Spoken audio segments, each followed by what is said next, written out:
welcome to MELfeed.video. We are commencing a live web stream service via youtube.com from Melbourne, Australia. We currently conduct these streams mainly on Wednesday evenings, with other times to be added as more opportunities arise. Please visit our website at MELfeed.video for further information. This web video project presents old and new community TV programs. Please enjoy your stay with MELfeed.video. Hi, this is Michael Costello from MELfeed.video. Welcome to our special Thursday night transmission on Thursday the 31st of May. Unfortunately, we missed our transmission last night on Wednesday the 30th of May due to various reasons, but we're here with you tonight on a special Thursday night edition. So please join us for the programs you would have seen last night tonight, and we'll see you again soon. Thank you. Bye.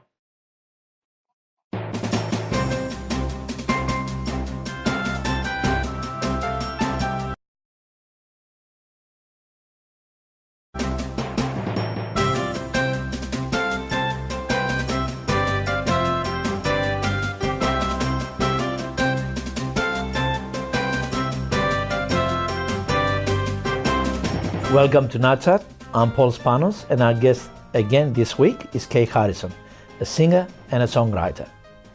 Kay, welcome back. Thank you. When was the first time that you did write a song? I've been writing since I was a tiny girl, so I always had a need to express myself on paper. I wrote poetry, I wrote thoughts. I was very, very good at English in school, so I used to get pretty good marks for my poems. But as I grew older, I began to write secular music because I was in the secular music scene at the time. And in fact, I had a measure of success. I wrote some music that was bought by Channel 10 and was used for quite a few years. And the royalties that I received from the sale of those songs have enabled me to do the albums that I've done for the Lord today. And in other words, this is another it's a language for you, expressing what you believe. And that's right. But what I used to write about, it's changed. Obviously, when I became a Christian, what changed for me was my entire life. What was important to me, there was a major shift. All right. And so, you know, I don't think it's just about writing, but it's about what I felt was worth writing about. And I found something in Jesus that I couldn't put a lid on that. I had a compulsion to write about my faith, and also about the experiences that I observed other people having as well. Returning to the subject of persecution, it is not an easy subject to deal with. One sad story after the other. And it is difficult to keep yourself into that mode. How do you motivate yourself? Well, the simple answer is that I don't motivate myself. I think I'm definitely inspired and spurred on by the courage that I see in the people who love Jesus Christ and who take these really tough stands. I also know without a doubt that it's God working in me. If God gives you a job, I really believe He will also enable you to actually do it, to do the job. And it is a job in one sense, but it's more than that for me. It's a call. And in the last couple of lines of my song, Hidden in Jesus, there's a couple of lines there that says, I'm drawn to His suffering. I'm drawn by His will. So for me, it is a drawing, and I want to make use of everything that I've gone through in my life for the glory of God. Really, that's what I believe my life is about. Are you talking about drawn to His suffering, talking about Christ Himself? That's right, absolutely, because when I see a suffering Christian who's suffering specifically because they will not recant their faith in Jesus Christ, I see the sufferings of my Lord. I can't separate the two for me. I see that they are suffering because they love Him. He suffered because He loves us. So there's that relationship. This faith empowers you, in other words, and you keep going into this subject. Absolutely, and I can tell you now that, look, I'm a grandmother, I'm a mother, I'm a wife. I am no different to any other human being. When I see suffering, of course, it's terrible, and at a human level, I can get very overwhelmed, very overwhelmed. But I come back to why. Why are they suffering? I come back to the purpose of their pain, and the purpose of their pain is Jesus Christ. And He considered us worth dying for. They consider Him worth dying for. So that spurs me on, and I think that injects into me a renewed strength every time I feel my courage failing me. The numbers of Christians persecuted every year is staggering. Exceed 150,000. So, talking about this, do people listen to that message? Do people listen? I actually think... message, do they listen to about the persecuted? I don't think too many people even know about the persecuted, Paul. And I say that I'm not talking about people outside the church. I'm talking about even Christians. Many churches and many Christians are very ignorant about the suffering of their own people. Now, it may be lack of information, lack of knowledge, but in some cases, it's been my experience, it's also been lack of desire and lack of desire to actually know what is really going on. And, you know, we know right now as we sit here, Syria has become a slaughter yard for minority groups, more specifically Christians, who are being murdered. And they're being murdered by the dozens a day in Syria right now. We have a sister that's awaiting a death sentence in Sudan. She's pregnant, 8 months pregnant. She's been sentenced to death because she will not recant her faith in Christ. She is due to be hung in a few weeks' time. Okay. These are just examples now, and, you know, I could go on. They're just simple examples of what's happening. Having the job and carrying that burden in you, what sort of connection between your singing and their suffering? In what I'm saying, what do they get from your singing? I think those who suffer. I'm talking about the persecuted. Yes, for the persecuted themselves, because obviously I'm writing the songs from different perspectives. Some are from the perspective of myself as I look at them. Some are from their perspective. And some of the songs have been written as messages from the suffering church to the world, to the free world, and to Christians who live in the West. Okay. So some of them are from the Lord himself, which are taken from the Word. But what is it doing for them? I think the primary thing that it communicates to them, and this is what's come back to me from Pakistan, is that somebody cared enough, that somebody was moved and touched enough by their suffering, and has the love of God in their hearts, and it's only by God's grace that I do, that they wanted to actually use all their resources to make their suffering known, and not just to make their suffering known, but to make their suffering known in a way that people will understand why they're suffering. It means that you're singing and the subject that you deal with to their ears is a comforting. I think it is, based on what has come back to me. Our direct ministry to Pakistan, we receive many emails, and I get phone calls from Pakistan on a regular basis from the pastor that I'm connected with directly.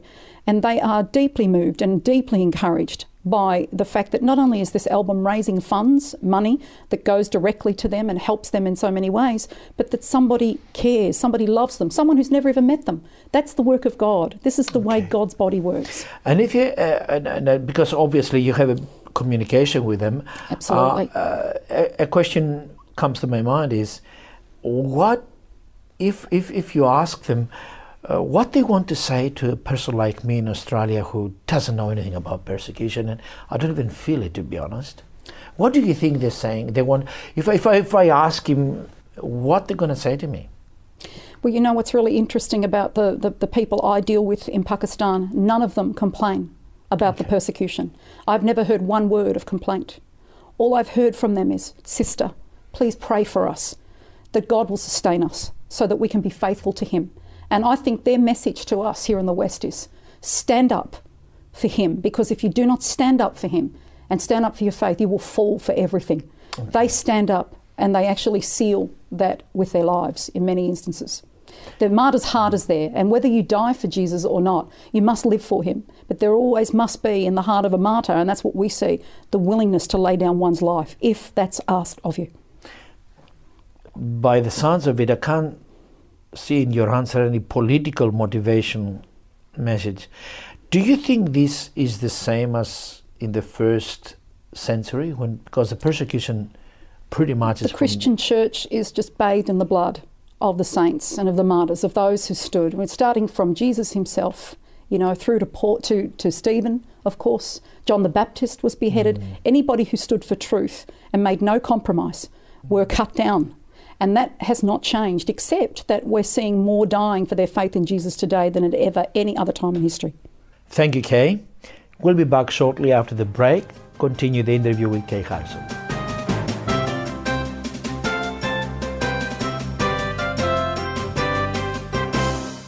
Sport is for everyone. No matter who you are or where you're from, there's no place for discrimination in sport. And everyone should feel welcome, safe, respected, and get a fair go.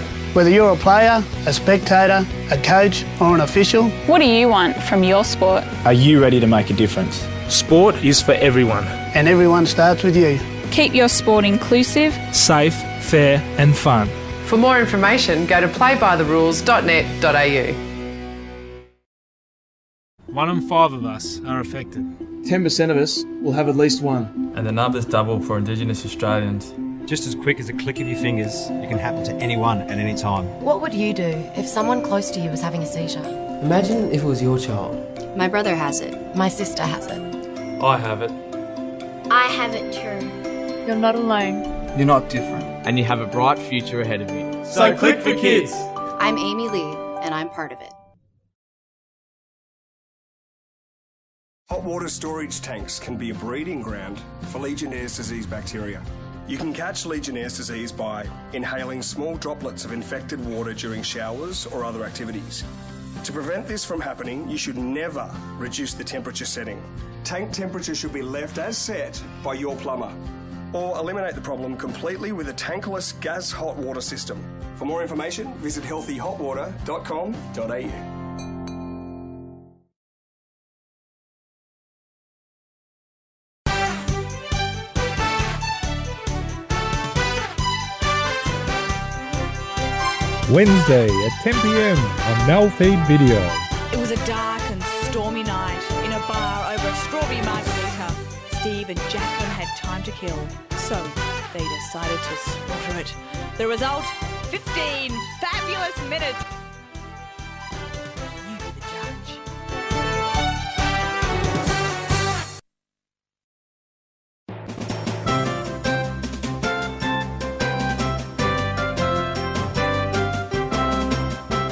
Welcome back to NAT Chat. I'm Paul Spanos, and we'll continue the interview with Kay Harrison to the topic of persecution. Kay, welcome back. Thank you. You have the album here. Is that now your major source of income or part of your job today? No, the albums, in fact, this is my second album, my first album out of Egypt as well. It's still selling after all these years. And all the proceeds, all the profits from both of these albums, more specifically Church Under Fire, goes directly to the work of the persecuted church in Pakistan. Voice of the Martyrs Australia also sell this album on their website. And whatever they actually receive for that, they put into different projects worldwide.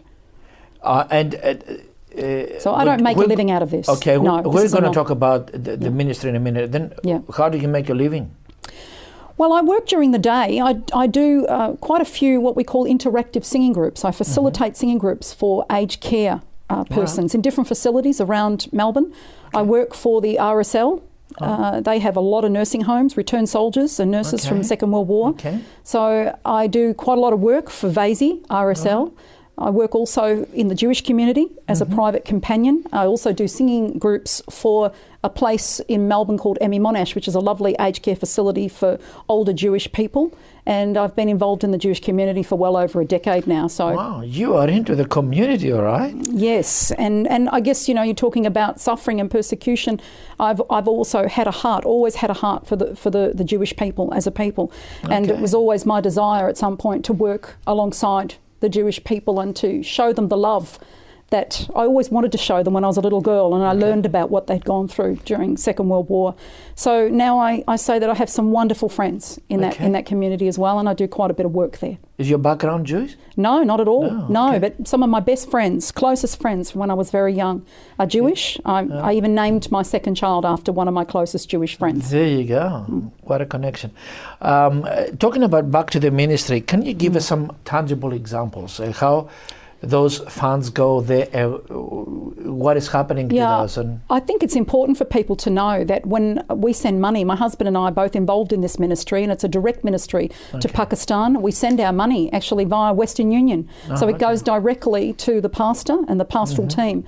And over the last few years in Pakistan, there have been many, many different types of persecution. And so many of our brothers and sisters have lost everything. They've lost everything, the blankets, food, medicines, household items that they desperately need, like fans. They also have little sort of containers called paitis, where they have all of their most precious household items in, and they are usually fireproof, but they still get very damaged when a house is actually, burned to the ground, and so we've been able to replace many of those. But I've made a list actually, Paul, of some of the projects that we're actually involved in at the moment. The money at the moment is going toward helping the completion of a church building near the brick kilns, so that the poorest of God's people there can worship God in a building. We're building a school. We're actually probably 2/3 of a way through building a school for the poorest children, the brick kilns, and they're being educated, which is fantastic. Prosthetic limbs, because many of them have lost limbs as a result of all kinds of hardship there. Life-saving medicines, Bibles. Bibles are very hard to come by in many persecuted lands, and it's the number one thing that Christians cry out for. They want God's word. So we're able to provide that. We're able to educate the pastor's children. We're able to provide things like blankets, food, and of course all kinds of things that everyday, practical everyday things, as well as aiding them in their spiritual life, although I have to say they've got far more to offer me than I do. Do you see that a persecuted family, apart from the tangible things, they fall into different temptations than otherwise they wouldn't fall into? Sort of because of the financial needs that they've got, they might be prone into falling into temptation of getting involved with anything just to get something to go by? That's not been my experience. I can only speak from my experience, and more specifically with the direct ministry that we have to Pakistan. These people have a devout trust that God will provide. And it just doesn't seem to matter what's taken from them. And I can tell you I have thousands and thousands of emails now, without exaggeration, in the 9 years. And they're just filled with thanksgiving to God. These emails are just filled with messages from suffering believers who want me to know and want us to know here in the West how grateful they are to God, that they have Jesus as their saviour, and that we care about them, and that we make communication with them, and that we're helping them. And I feel we're doing so little. I look at just the size of the issue of persecution. It's much bigger than me. It's much bigger than any of us. But I've got to do something. So I do what I can. I do what I can. On an Aussie person, like an average Australian who hasn't been exposed into any of those stories other than listening here and there or television news, how that person can understand more or can feel more about those stories? I think sometimes there is a tendency for people, perhaps, that, as you say, have not been exposed to this kind of violence for somebody's faith. They tend to fall into a category of thinking, oh, look, it's just a whole bunch of different groups all infighting. We'll just leave it all to them. It's not until you get to know people on an individual level, once you hear their individual stories, once you see their pain and their suffering. I've witnessed executions of brothers and sisters in Christ. I've actually seen that, live footage. When Peshawar was bombed in Pakistan last year, when that church was bombed, several dozen men, women and children were blown to bits, and the footage from that bombing was sent directly to me by believers who were there at the time, because they were having lunch together and they had their cameras and they were filming one another. So, and having actually been exposed to that, once you start to know the names and the faces of individuals, their stories become personal. They touch your humanity. It's no longer something happening out there that you look at on the 6 o'clock news, but these are real people with real stories and who are really suffering. Now, the subject of suffering doesn't make you weaker, because by the sounds of it, you give me sort of a different message. How do you feel about this? Does it make you weaker or stronger at the end of the day? Well, Paul, for me to be exposed, do I have any motivation to know more? Is it going to make me feel depressed more than... That's an interesting question, and if I'm being really brazenly honest, I think there are a lot of people here in Australia, and I'll be talking to people right now as I say this, who suffer with anxiety, depression, all kinds of things. So I've been a lifelong sufferer of depression and anxiety, and I have some massive anxiety bouts at times. It may not look like that on the outside, but I do. So I can really empathise with people who suffer silently inside, have to work really hard to overcome that. But what I'm really getting at here is that the suffering of God's people that I've been exposed to over the years has had a twofold effect on me. There have been times when I felt I wanted to run as far as I could in the opposite direction, because what I've seen has been so horrifying. And even now, as I sit here, just 2 days ago, I witnessed the atrocities that are happening in Syria. through some footage that was sent through. Yes. I didn't sleep all night. Yes. I cried for hours. Yes. I prayed. Yes. And just begged God to intervene on their behalf. Okay. So in that sense, it put the fear of God into me. I was afraid when I saw that. And I sit there on my bed and I ask myself, how would I respond in that situation? Would I still be able to love my enemies? Would I still be able to say I love my Lord even though it seems like he's left me, he's abandoned me, he's forsaken me? But you know, it strengthened me because I know as I look at the Bible and as I read what God himself said, when Jesus was on this earth, he told us these things would happen. And seeing these things actually happening in the lives of people who love him that much that they are willing, even though it's a terrible price to pay, they know, they are convinced that this is not it. They're convinced that they have a life that goes on beyond the grave. And you know, their suffering has changed my Christianity. I am not the Christian woman I would have been had I not been exposed to the persecuted church and that ministry. And I thank God for that.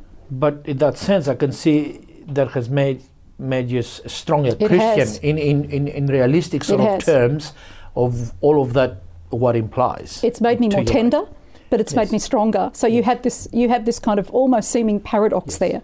Yes. And I think that the thing that it's really done for me really is it's made me understand the difference between cultural Christianity and true faith in Christ. Okay, I can see not only the title of the album here, Church Under Fire. You are under fire indeed. And I am. And thanks for coming with your passion. And thank you. Thanks for coming with your conviction.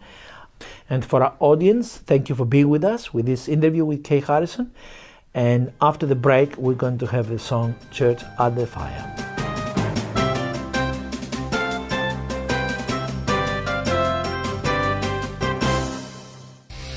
Playing the 80s on Air FM 88.0. Hi, this is Darren McAlane from Air FM Drive. Join me from 3 to 6 p.m. every afternoon on 88.0 in Penrith, and also you can catch me on tunein.com. That's from 3 to 6 p.m. Australian Eastern Standard Time.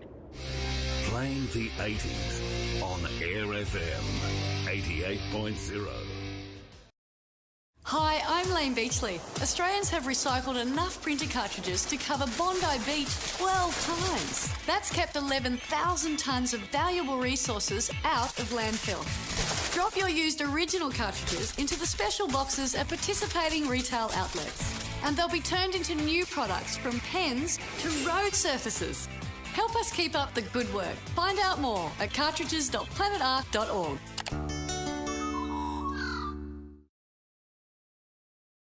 Every day, in many ways, the Royal Flying Doctor Service takes the finest care to Australia's furthest corners so that all Australians can enjoy the best of health. The Royal Flying Doctor Service has been taking care of Australians for over 80 years. But we still need your help to continue providing emergency rescue and essential health care to remote and rural communities. Make a donation or become a supporter and help keep the Flying Doctor flying.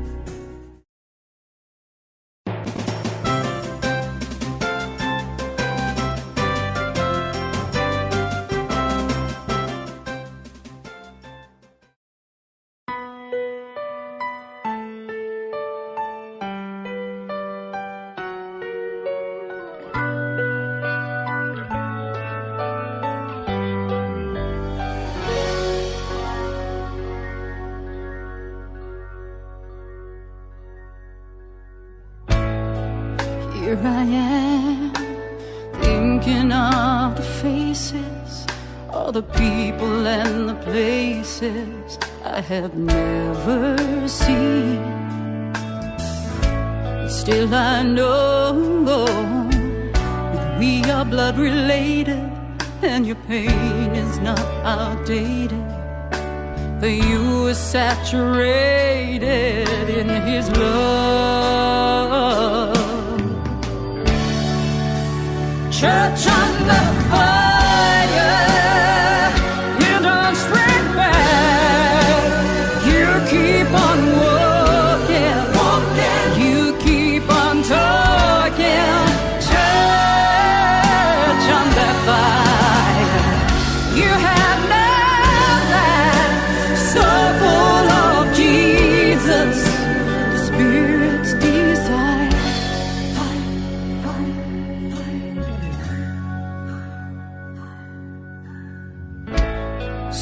Blessed are you, my brother, who walk upon this earth daily knowing what he's worth. You know you lose. You've lost a lot, my sister. Ah, but look at what you got in Jesus, who is your treasure beyond any measure that I've known. Catch on the fire, you don't shrink back. You keep on walking, and you keep on talking. Catch on the fire. You have that so full of Jesus, Spirit's desire.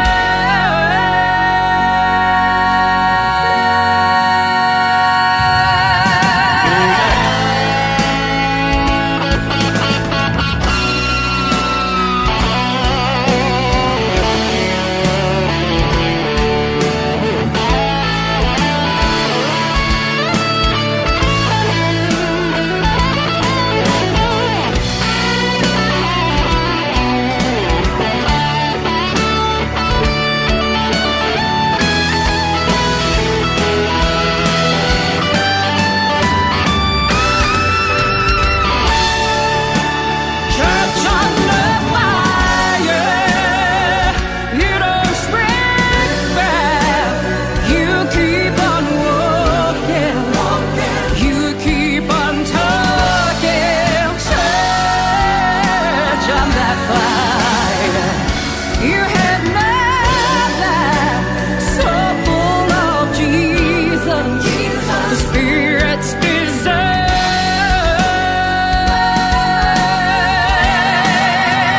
Church on the fire, you're so alive. You keep on burning, you keep on turning. Church on the fire, born to survive, so full of Jesus, the Spirit's desire.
MELfeed.video.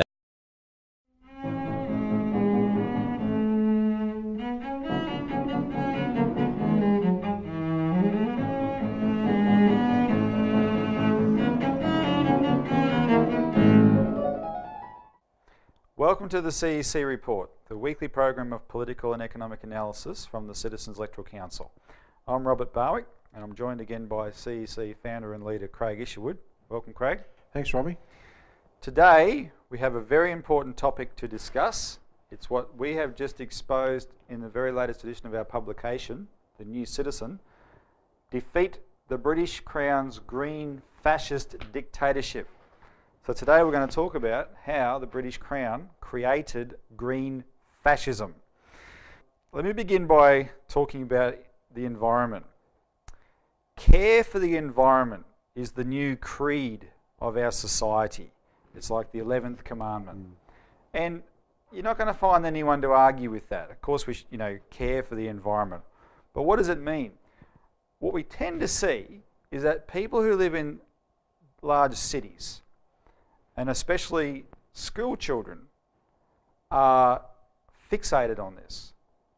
But people in Australia who live in areas that are rural areas that are primarily there for production purposes, or people who work in industries that greenies oppose, tend to see the other side of environmentalism. And pretty quickly.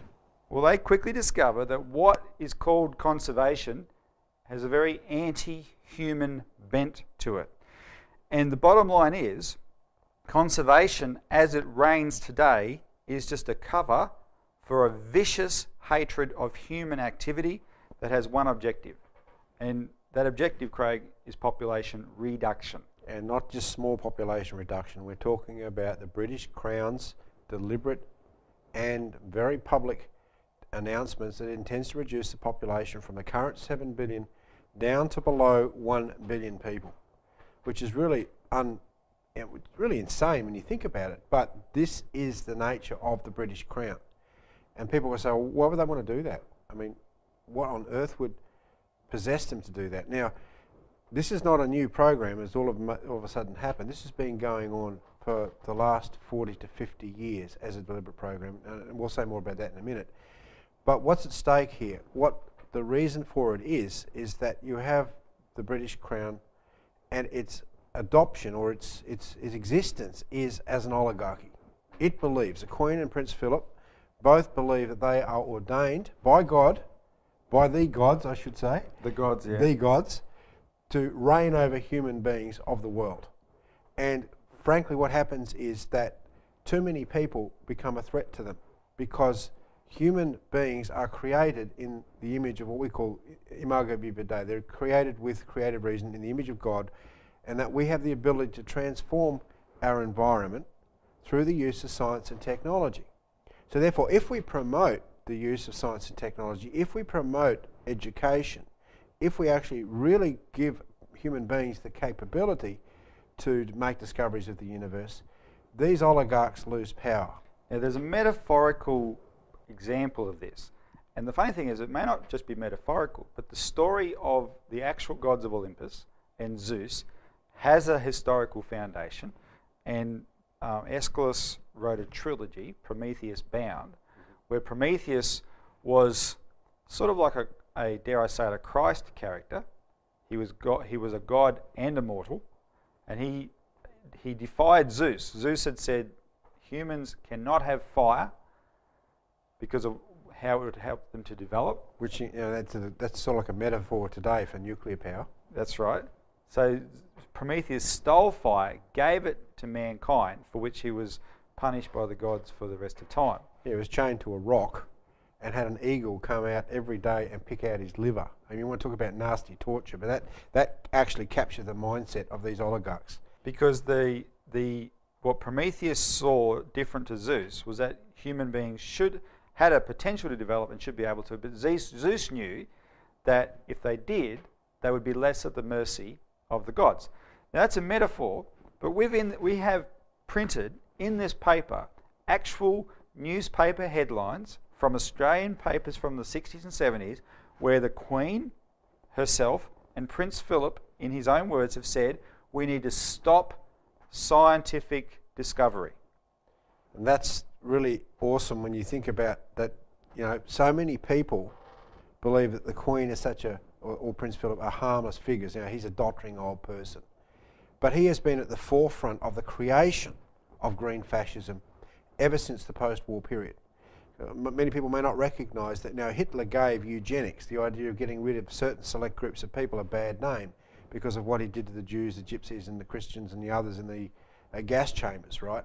So the word eugenics was given a bad name, but the eugenics was reinvented by the very same people that were pushing it into the idea of environmentalism. Now, eugenics was always committed to the goal of population control and population reduction.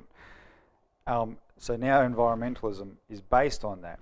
Given that that's its intention, to actually reduce the numbers of human beings, we can't be surprised that the way the Green Movement operates is an actually fascist, with an actually fascist outlook. They are as fascist as the Nazis, etc. So I'll give a couple of examples, but to bring it home for Australians. Well, I think when we say fascist, it can be seen as a bit of a glib term, but we're being very precise here. We are referring to people that deny that man is created in God's image, that man has this creative spark, and that man are nothing more than animals with a carrying capacity, that man is polluting the earth. This is the sort of fascists we're talking about. And again, Hitler was created out of the green shirts movement, or the brown shirts movement was created out of the green shirts movement, the environmentalist movement in the 19s and 20s in Germany. If he didn't have that space of support, which again was supported by the oligarchy, then he wouldn't be able to exist in power. We'll cover some of this a little bit further down today, but just from what you just said, consider this: the carbon tax, the Murray-Darling Basin Authority plan that we are leading the fight against, the media inquiry, which is a strange one because Bob Brown says, "Oh, you got to stop the Murdoch media," but they want to bring in rules for all the media, which includes us. Which includes us. Peer review behind climate change science. If it's not peer reviewed, it's not real. Peer reviewed, as we call it. Peer reviewed, that's right. But what does that mean? That the people have to accept what an elite say, right? There can be nothing outside of that. And even the example where a well-known journalist in Australia, who I know in some respects is anti-fascist because she was a strong voice against John Howard's police state anti-terror laws, for example. When Al Gore's movie came out, and Inconvenient Truth, she called for climate change denial to be made a crime, like the Germans make Holocaust denial a crime, because she said the consequences will be another Holocaust and otherwise. In other words, you should not be allowed to deny these things. So these are examples of fascism. The people have to accept what this elite tell them is for their own good, which means going into that gas chamber in effect. This is becoming really bad in the schools, because recently, you have this situation where a school in Queensland was given access to satellite tracking or satellite vision, where it was actually spying upon Borneo about the destruction of rainforests for the orangutan. And they would call up. This is spying on a sovereign country. And they would call up feral eco-terrorists on the ground in Borneo to go and combat the locals who were doing this land clearing. This is fascism. And school kids are being indoctrinated with this as a method. Absolutely. All right, well, with that introduction, we have to take a break. When we come back, we're going to give you the history of this, just to give you a taste of what's in this paper.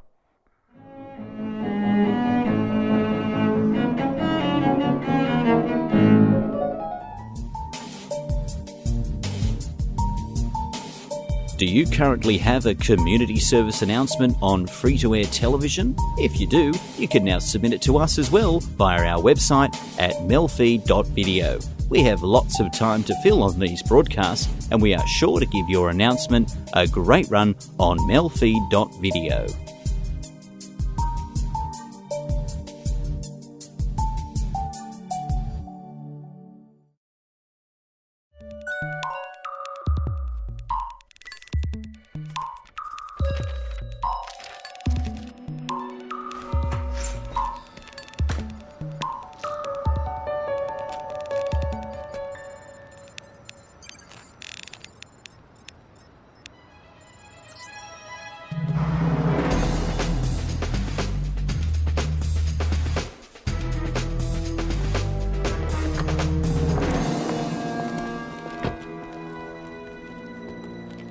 So, you think you're ready for this?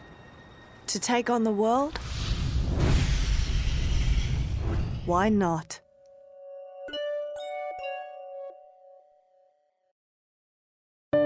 Every minute. Every hour. Every mother and father. Every sister and brother. Every son and every daughter. Everyone you see.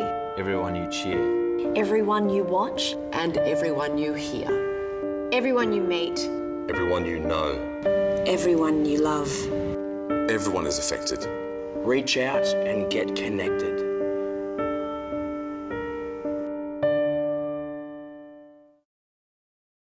If you choose to text while driving, you could ruin lives. Someone else's, your family's, or your own. Choose not to instead. The right choice could save someone's life. Proud supporters of safety in our community. GMCU and Southern Cross Austereo. Welcome back to the CEC Report, where we're discussing how the British Crown created green fascism. Now, Craig, the first thing people have to know is what the Crown is. It is the Queen and the royal family, but it's an institution, right? So we've recently, a couple of years ago, we printed an edition of our paper, that one there, if you want to hold it up. Defeat the British Empire of Monetarism, where we give the pedigree of the Crown. The British Crown is modelled on the Venetian system, and Venice was ruled over by a doge. That's a variation of the word duke. But the doge was elected.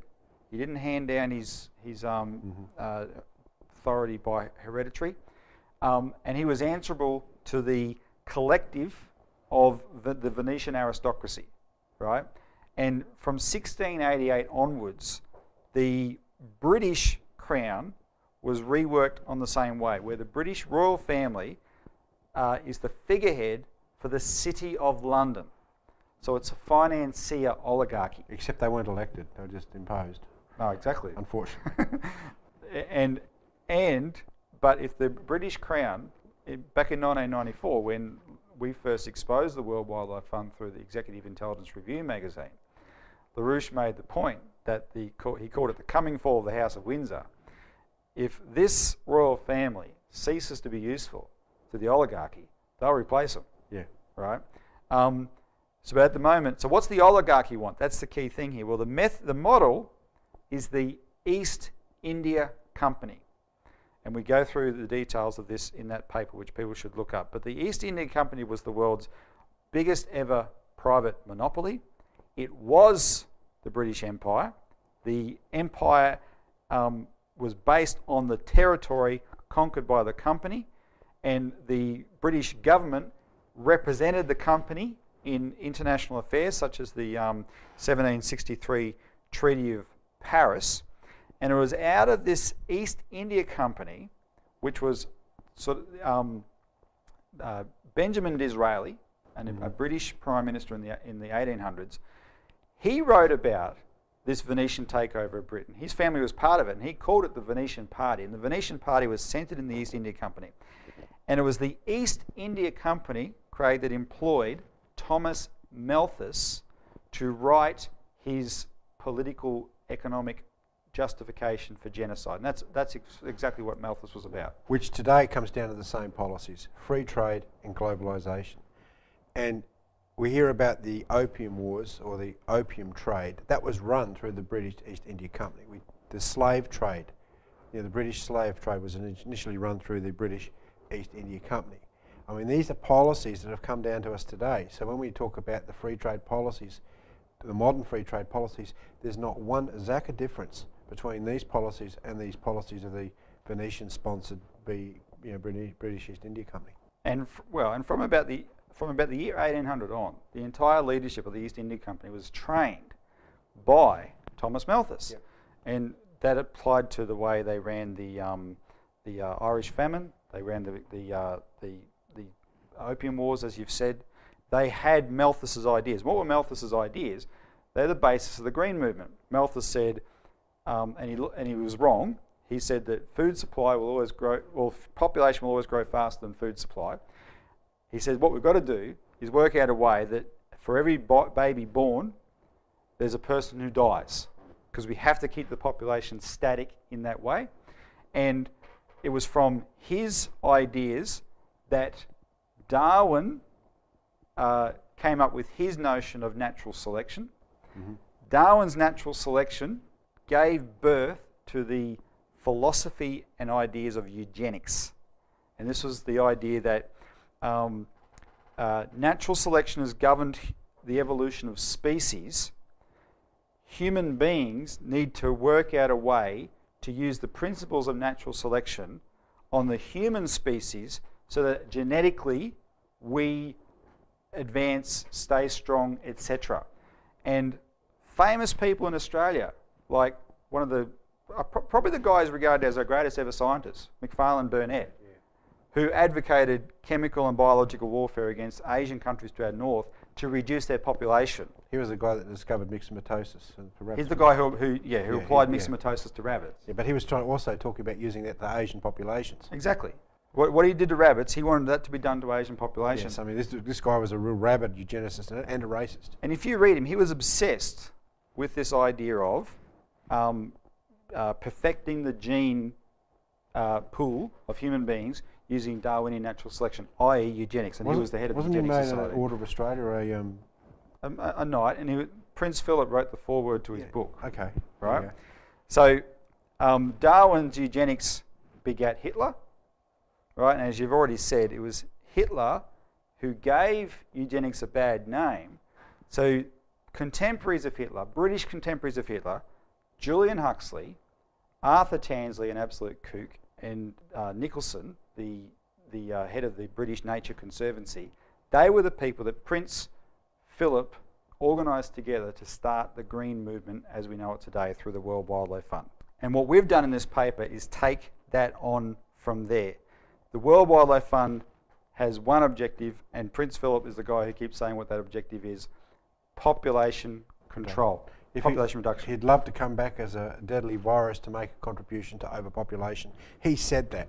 That's his modus operandi. He's absolutely obsessed with this idea of population control. Now, Craig, we've documented also how the World Wildlife Fund, if you look at its activities in Africa especially, is responsible for actual genocide, not theoretical genocide of, we're going to do this. They've been doing it already. Well, that's right. I mean, because the point with the Africans is that they use the African conservation parks as ways of setting up conservation preserves, but they've also been guilty of sponsoring the literal assassination and killing of people in and around those areas. So, I mean, we go through in great detail in that in Other New Citizens about the way that the World Wildlife Fund has used the conservation movement specifically to kill people. And it's very, very explicit. It's really quite shocking. And in recent times, in the last couple of decades, there's been a number of exposés come out to show the way that the African people have been abused, absolutely abused, in the name of conservation. That's 10 pence in the panda, isn't it? 10 pence in the panda. Yeah. And the point is, though, when you watch it, what Australians have to realise is what's happening in the Murray-Darling Basin now exactly the same. Is exactly the same. What's happening in the Murray-Darling Basin is the same land clearance process of the Scottish Highlands, of African game parks, preserves, and of the Irish, and the Irish potato famine. It's the same modus operandi. There is absolutely no difference when you study history and you look at it, and it's the only difference, well, there's no difference. The singularity, it's the British Crown that's doing it, through the British, either through, in the early days, the British East India Company, but today it's directly done through the conservation movement, run by Prince Philip directly. All right, so with that by way of background, when we come back, we're going to bring it home to Australia and talk about how it's working in how it was set up in Australia and how it's working here now.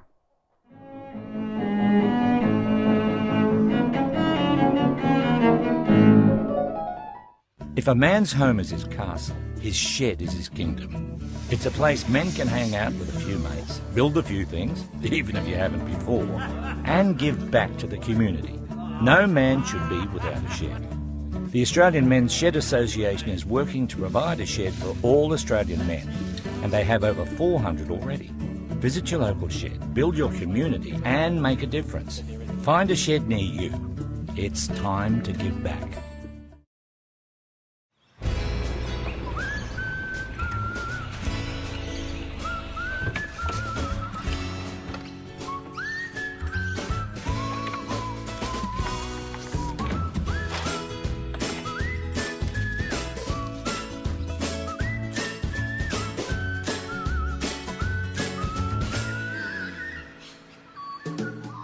Every new line means 2 more hands. Join us. lions.org.au.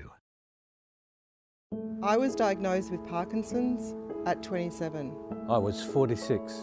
I was 62. The first symptom I noticed Was loss of balance. Was that I was always tired. was a loss of smell. The most difficult thing for me is not to be able to travel in my retirement. The most difficult thing for me was giving up a career that I loved.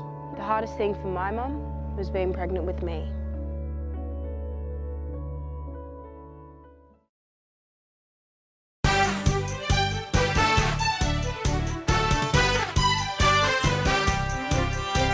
Wednesday at 10 p.m. on MELfeed.video. It was a dark and stormy night in a bar over a strawberry margarita. Steve and Jacqueline had time to kill, so they decided to slaughter it.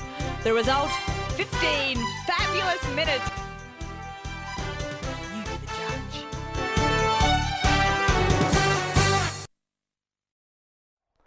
Welcome back to the CEC's discussion of how the British Crown created green fascism.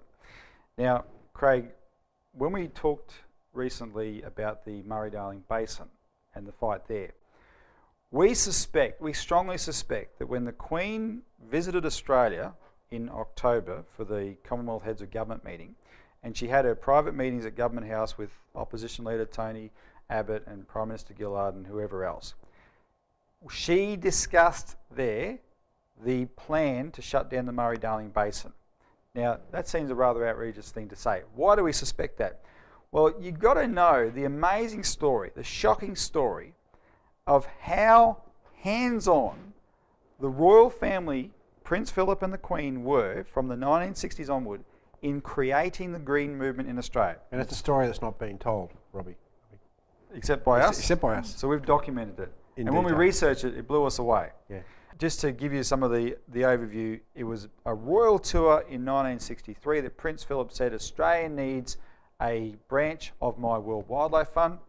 He ordered the Governor-General, permanent private secretary, to organise it.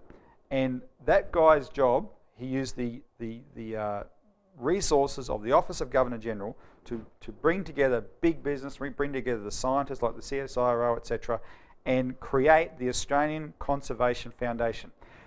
Prince Philip ordered the Australian government to fund it. They got the Chief Justice of the High Court, Sir Garfield Barwick, no relation to me, to be its first president. And the reason they did that was so Barwick would have the maximum leverage over the government, because as the Justice of the High Court, governments had to try and get legislation past him. And he used that influence. He absolutely used that influence. And so between Prince Philip and Barwick, and of course Barwick's one of the highest ranking knights in Australia, a real favourite of the royal family, they set up the ACF, got it going, and then they deployed it as a weapon against the state governments. And that was important because state governments are in charge of the area that conservation falls under, right? And the first example was what they did to Tasmania, where they tried to stop the building of the Gordon Dam that flooded Lake Pedder, and they heavied the Tasmanian government in an extreme way, to the point where the Premier of Tasmania, Eric Rees, a real Australian patriot, had a shouting match with Prince Philip behind closed doors, right, back in 1972, an amazing story. These people are not figureheads. They use their power like bullies. What we talk about in here, Craig, though, as an aside, is their own analysis of the Crown's power. They call themselves the chameleon Crown. They just exist in the background so no one sees it, but they use it. Out of all this came the Wilderness Society, came the Greens Party of Bob Brown, came the Wentworth Group, which is the big group leading the Tim Flannery's outfit. Of scientists behind all the promotion for the MDBA. Scientists. Shutdown. So-called scientists. That all came out of everything Prince Philip did. And so now we've got things like, and it's the same people, you see them popping up all the time. A small group, it's just not a mass, it's just a very small group, extremely well funded. We first came across Tim Flannery back in 1994. Yeah, he came across because there was a conference that I think was the Australian Academy of Sciences, which was talking about population in 2040. He stood up and said Australia can only support a population, as a paleontologist, someone who studies dead things, of 6 to 7 million people. And it's an example where their obsession with population is what they base their science on. That comes first, right? People should watch the episode we've done of this show on why Australia needs 100 million people. But Craig, Flannery has a buddy, a German named Professor Hans Schellenhuber, who's also works for the Queen. He is her personal private envoy on climate change. And it's Schellenhuber who has recently come out with the shocking announcement that the world population needs to be drastically cut back. And what's he saying? Down to 1 billion people, but the Queen knighted this guy for his services to sciences. So he's not just some arbitrary figurehead. This person is working directly under the auspices of the Crown. Otherwise he wouldn't be knighted. But he's come out, and you're right, he said we have to reduce the population not down to 2 billion, as Prince Philip has said, but down to below 1 billion. Now my question for you is, with all this heating up, why now? Why are we seeing a flurry of this now? Because the world's financial and monetary system is disintegrating. The other side of this green fascism is this idea of privatisation and globalisation that we talked about before. The British Empire exists on what we call monetarism, the control of money through central banks in order to control populations. But as we see in Europe, you're seeing the whole country's being now taken over by this monetarist operation. You see the elected government of Italy is being run by technocrats from Goldman Sachs. But it's their system that's collapsing. That's why they have to do this. That's their system's going down. So you've got Greece, you've got Italy, that are all being run because their system's coming down. But this is why they have to promote the control of the population even more through these fascist means, is because they're losing control. They're determined, aren't they, to make sure that sovereign governments don't take steps against the financial crisis that put their people first. That's exactly right. And if people were to wake up and actually realise that these people aren't quite as powerful as they think they are, if you can actually talk about what's going on like we have, then you take off the shackles, you take off the blinds towards what's actually really going on. Okay, so we can only give you a foretaste of what you'll discover when you read this publication. Read it in depth. It's 56 pages, but that's good. There's more to know. And if you need copies, order them from us at the CEC. So that's it for this week. Tune in again for more of the CEC Report.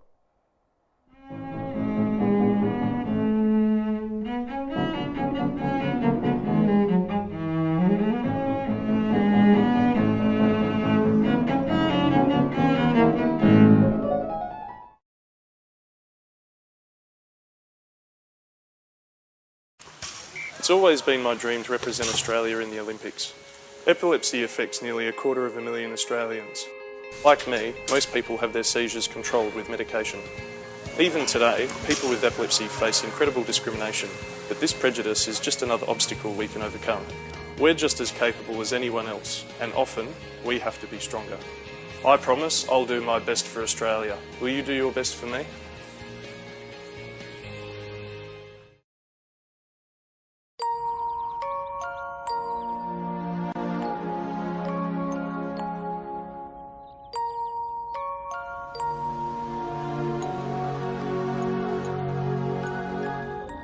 There's a difference between forgetting something once and forgetting it many times. There's a difference between forgetfulness and dementia. Talk to someone who understands. Call the National Dementia Helpline on 1800 100 500.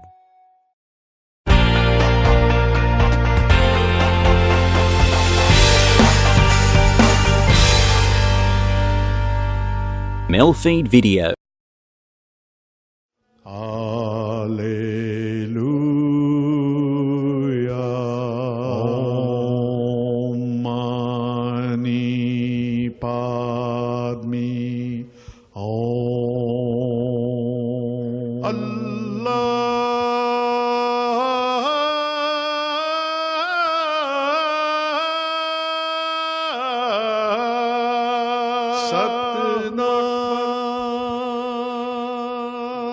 Welcome to Harmony and Diversity. Norm Curry's my name, and today we're talking again to Freeman Trebilcock, who is a Buddhist monk. Thank you, Freeman. Thank you, Norm. Part of what this series is about is to actually bring people's faith into practical action in the world. Where does it happen? And I'm aware of some things that you're involved in, and we'll discuss those. The first of those is the Loving Kindness Network. What's that? So the Loving Kindness Network, or it was originally called Loving Kindness Peaceful Youth, originated actually from one of my Buddhist teachers, Lama Zopa Rinpoche.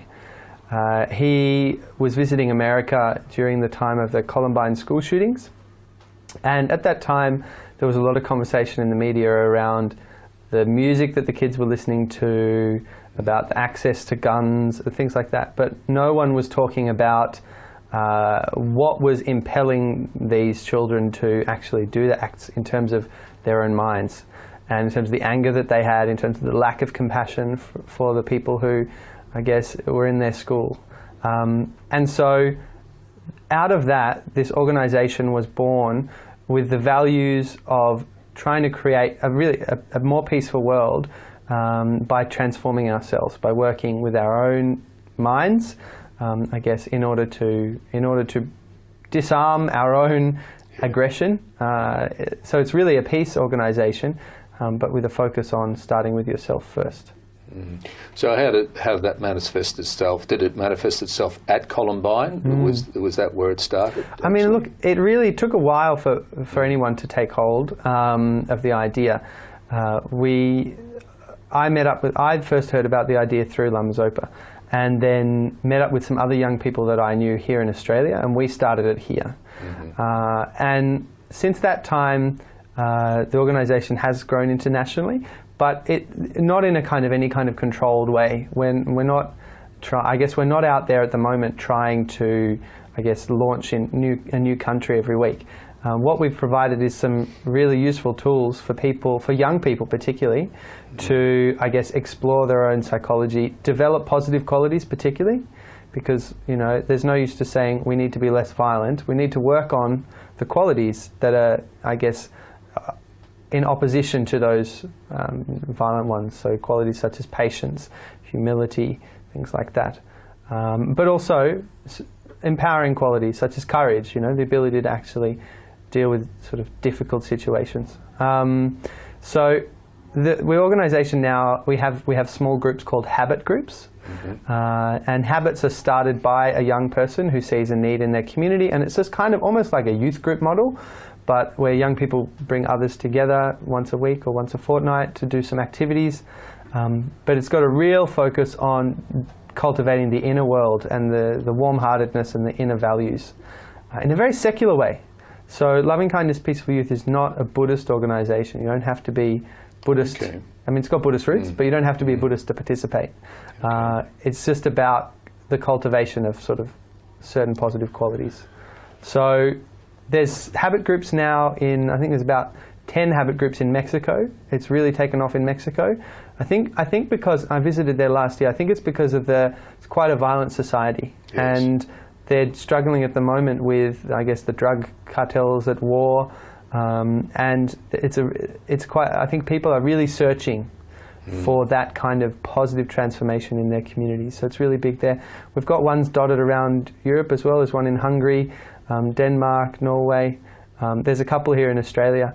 There's not one in the US yet, surprisingly so. So we're waiting for someone to stick their hand up and start one, because it comes out of that context originally with Columbine. How does it, as you say, it's secular, how do you get people interested in the first place? What's the seed that's sown for them? It's actually a challenge. It's really not easy, and I don't think there's a magic bullet to mix metaphors, so to speak, for a peace organisation. Oh dear.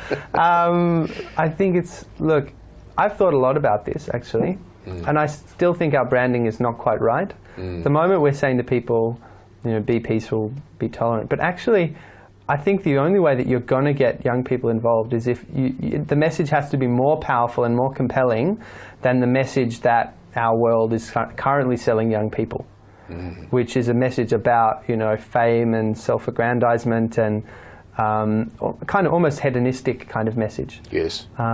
Whereas we need to be promoting a message of, you don't need to be a consumer of things to be happy. You can actually produce your own well-being. You can become a producer. You can be empowered and strong. And I mean, I think that message needs to be the focus.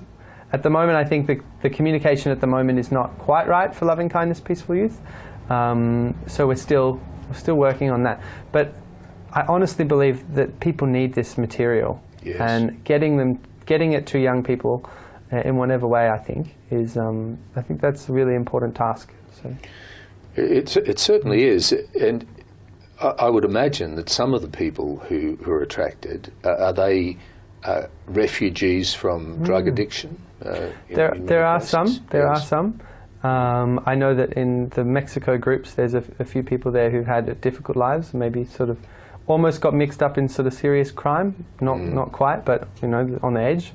In Australia, our groups have really more been focused on young people who are just confused and searching. Yes.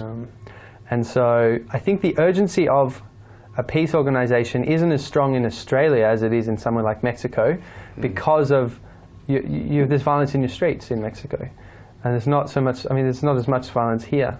But what I think is a resonant message here is the culture which underlies that kind of overt violence, which looks. I mean, on an internal level, it's much more subtle, but it's things like bullying.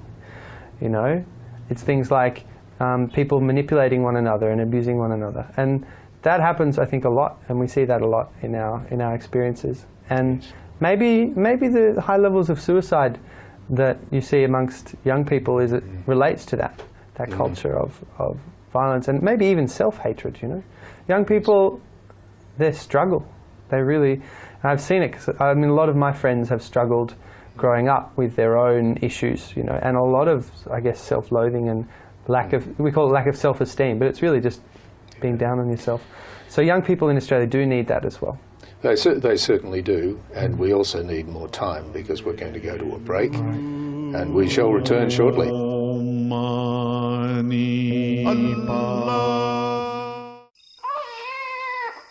Hush, little baby, don't you cry. Daddy's gonna sing you a lullaby. When you're sleeping safe and sound, you've got the proudest dad in town. I remember when I first saw you, your heart beating as you grew. We'll read you stories to help you dream. Your mommy and I are a perfect team. I can't wait to hear you sing, or watch as you put on a wedding ring. One day you'll have children too. Remember the times I sang to you.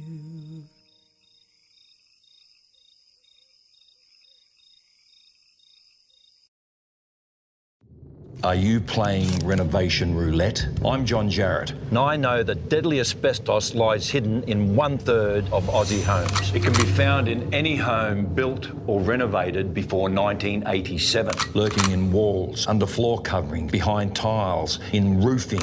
Asbestos, it was used everywhere. So if you're a renovator or a tradie, you could be risking your life and the lives of others. Remember, go slow. Asbestos, it's a no-go. Visit asbestosawareness.com.au to learn what you need to know. Alleluia.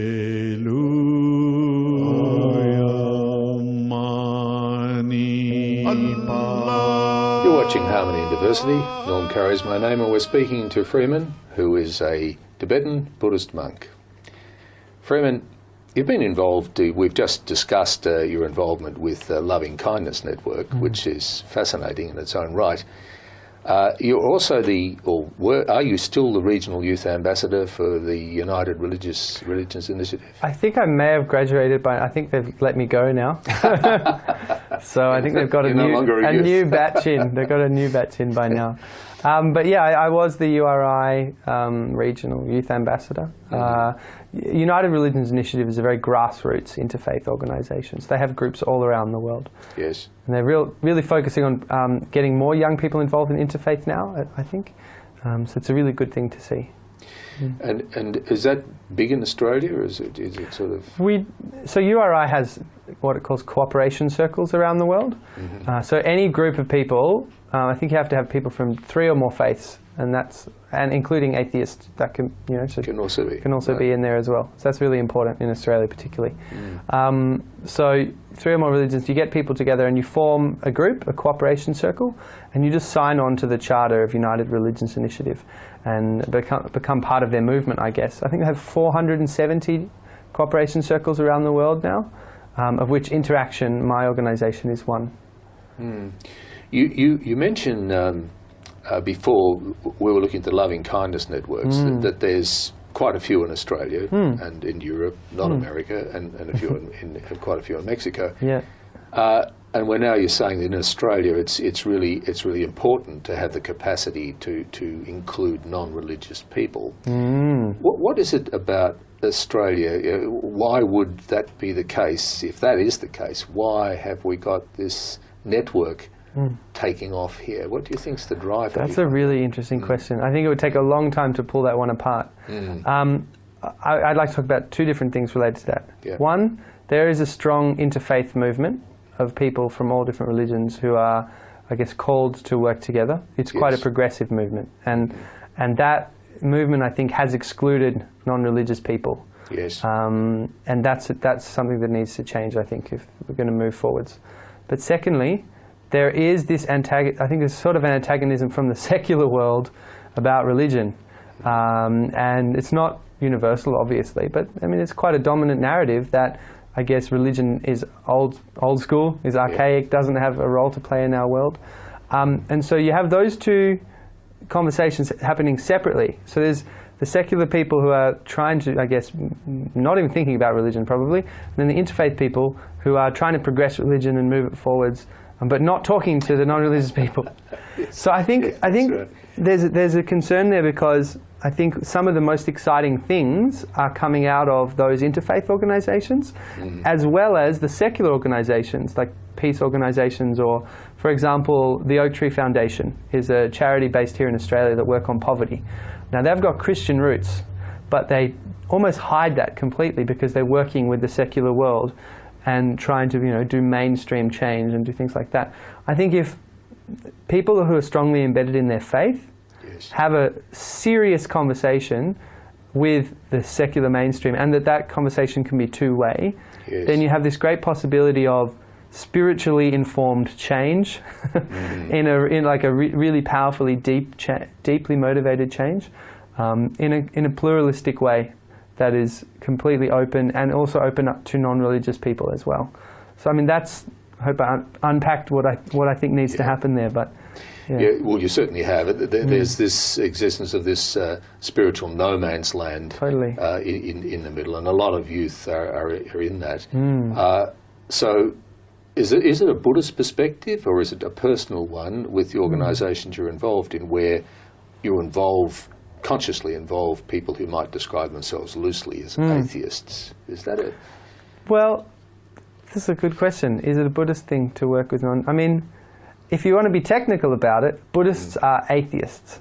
Yes. If you're very technical. Yes. Which is that we don't talk about a creative God. We do talk about an all-loving, all-knowing kind of, all-knowing consciousness. But we don't talk about a creator God. So you could technically say we're atheists. I think Buddhism has appealed maybe to atheists more. Yes. Because we have rules against trying to convert people, like it's not on. And I'm sure some people still do it. And I know of partners who wanted their dearly beloved to become Buddhist, so they've left Buddhist books lying around the house and stuff. So I'm sure it does happen. But I think Buddhism has a pretty good brand because we don't try and promote and, I guess, pitch the religion to non-believers. So I think there's a lot of people who walk into it quite openly because there's no threat there. So I think Buddhism and atheism they're quite hand in hand. They're not contradictory. Yes, that's a subtle point, but you're correct, and that is why these young people can feel more comfortable with that. But at that level of as you said, the spiritual interface between the secular and the religious, the generation of awareness in that space, What do you think the engine is for getting the best effect from that, apart from being a Buddhist? The engine of awareness. That's a beautiful term. I think you can't be dishonest to people's experience. I think a lot of the issue at the moment with religion's relevance is it doesn't meet people at where they're at, which is a kind of a really dark, kind of dirty, damaged place, really, for a lot of people. That's a lot of young people's experience. So if you're going to connect with people with spiritual wisdom, you've got to say, look, this is where we begin. Life is a shit, you know, like there's... Yes. And young people think like they're the one with the problem and that like they're too bad for like improvement. Yes. So you've got to start with where they're at, I think, and then you can grow and help them cultivate. Yeah, that's a very powerful perspective, and it certainly gives a reason for why Buddhist groups are spreading throughout commerce and industry. Lots of people have these Buddhist groups at lunchtime, etc.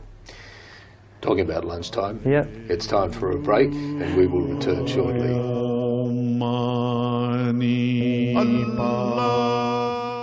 This bank is helping to save lives. Every year, 500,000 Victorians have no idea where their next meal is coming from. Food Bank Victoria works with farmers, supermarkets and manufacturers to make sure their surplus stock ends up here to be distributed to those in need. But all of this is not enough. Right now, this bank needs interest, your interest, to support Victorians in need. If you can help, visit foodbankvictoria.org.au. Most of us experience life's ups and downs, but we can always appreciate the finer details that make life worth living.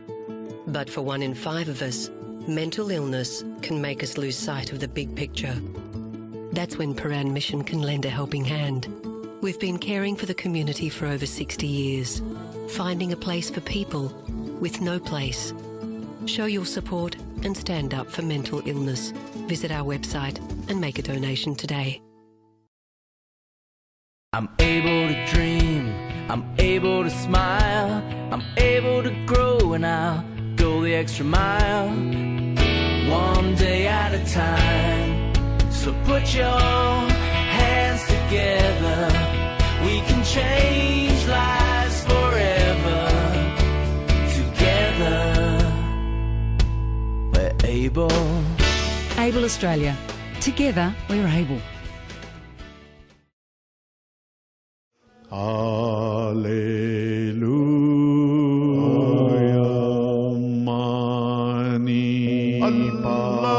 Welcome back to Harmony and Diversity. Norm Curry is my name, and I'm speaking with Freeman, who is a Buddhist monk, a Tibetan Buddhist monk. We've covered some fascinating stuff, Freeman, and you are active again in a group called Interaction. Tell us about that. So we started Interaction basically with the vision that amongst our diverse religious traditions, there was a common theme, and that common theme was about compassion and about altruism and service to others. So we started that organisation a few years ago. I guess we didn't know quite what we wanted to do, but we knew that we wanted to get our hands dirty, actually do the kinds of things that our religions called us to do and inspired us to do. So we did sort of community service projects, we ran a clothing drive, we did things like that. And eventually we realized that there were lots of other young people like us who were out there who was feeling confused about their religious tradition, wanted a way, I guess, to translate this tradition into the modern world and make it useful, make it relevant. And so we began running workshops with other young people to help them, I guess, reflect a bit more deeply on the wisdom within their own faith tradition and how that called them to lead lives more filled with compassion and empathy and kindness and so forth. So that we've been running those workshops now for over a year, and I can tell you people are truly inspired by the opportunity to actually look at this more deeply. I think in our society that space doesn't really exist. If it's, you know, you can't have a space, you can't have a conversation about religion with your mates And if you go to a religious organisation, the conversation is not usually a very open one. No. And so to have that space amongst peers, you know, that's been the most valuable thing we've found. So that is, looking at your website, I underlined, in fact, people to bring their shared values, and going back to the agnostic or the atheist at the extreme. Do you attract them as well? About 30% of the people who do our workshops are still atheists or searching, you know, still not sure. And I think that reflects Australia's young people. Actually, I think there is actually quite a larger group of non-religious young people. I think it's probably more like 60 or 70% if you look at the data of people who are non-religious or still seeking or figuring it out for themselves. Which is huge, and that's bigger than the older generation, which I think the older generation is about 30 or 40% non-religious or no belief, or they don't answer on the census. So basically, I think having young people who are not religious as part of that conversation is absolutely essential. Absolutely. And they benefit, but also the religious people benefit because it doesn't become cliquey. It's not all about, you know, our one belief in God. You know, it actually becomes about a bit more like the real fundamental things that we share. Yeah, it's interesting in putting in a Christian context and talking about a church. It actually, the church has regurgitated itself out into the community, and it's actually living in the community rather than in the church. That seems to be, as I say, from a strictly Christian perspective. It's almost like community has replaced church. Yes. Yeah. Yes. But the problem I think with that is that where's the space for deep reflection in community? It's quite hard to find, I think. There's a lot of activity. Yes. But I think religious traditions, and also the techniques and the technicians, the people who, like, I mean, I'm a monk, right, so I'm maybe trying to be biased, but the ones who dedicate their lives kind of almost exclusively to spiritual practice or work or whatever they're doing, I think they are incredible resources. Yes. Not to preach the religion so that everyone converts, but I guess to help other people who don't have that much time to dedicate, to become their mentors. So, yeah, sorry, it's a bit of a tangent, but I do think... No, it's a very, very relevant religions still are needed for that. That's absolutely right, and I think that this is where values come into it. These young people are not getting their values from their family, they're searching for values. Yeah. Now, you raise that issue, like, say, and I'm going Christian again, but a Catholic priest, for example, actually marries God. In your case, what's that process? Do you and I raise this because of the significance of having people like yourself in these shared value groups. What's your process? Do you feel as though what's the commitment? You're marrying, does it go to that extent? It doesn't really. I mean, we as a Buddhist monk, you do take certain vows related to that. But the commitment's really to your own self-actualization, your own enlightenment, for the benefit of others. Right. So you don't marry a church or an institution, but you do, I guess, make that heartfelt commitment in order to be of service to others, which is the main underlying motivation behind, I guess, monasticism. Yes. Is that altruism. It's got to be there. But I think from a values level, everyone sees that as important. So you don't need to give up a worldly life in order to live with that motivation. You can go to your work every day with that same motivation of, and by doing this work, I become of most benefit to others, you know. So yeah, but there's power in you wearing a uniform. There is. Yeah. And I think that's basically it. If you look at law and order, we're all responsible for it, but having a policeman in uniform makes a bit of a difference to your interpretation of it. It does. So just getting back to the interaction, this is really quite exciting. So what are the activities that spin off from this? You were saying that you have... Yep, we've done different projects in the past. The main project we're working on at the moment is called the Fast Supper. Right. Which is a bit of a pun on the Last Supper, which is it's a food van, but it's really about breaking down social isolation. So we arrive at the Housing Commission flat in South Melbourne with a hot meal, and everyone comes down, has the meal, shares it together, and it's an opportunity to connect with people and build bridges of understanding and meet one another. So to my mind, the main reason why we need projects like the Fast Supper and organisations like Interaction, is because we need an opportunity to put our faith into practice and make it real and embody those values of compassion, which we're called to by our spiritual traditions. That's inspirational, Freeman. Thank you very much for your time, and we've run out of it. So thank you very much, and we'll see you next week. Baha'u'llah,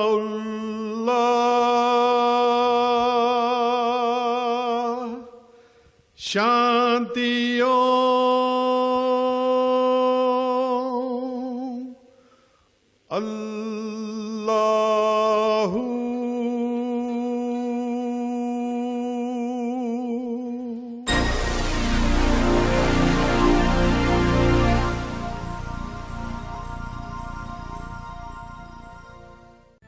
Now it's time for a quick reminder of programs coming up tonight on MELfeed Video, so please stay with us.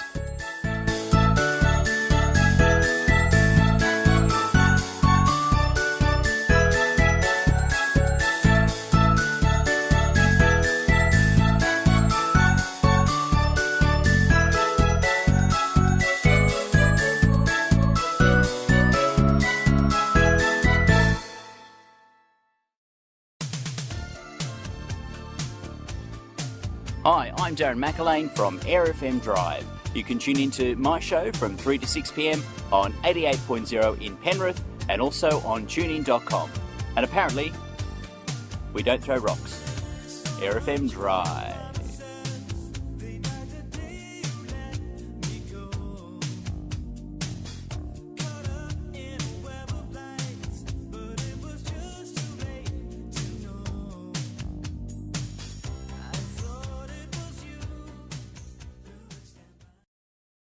Come on, fellas. Let's get down there. Hang on. Where's Dave?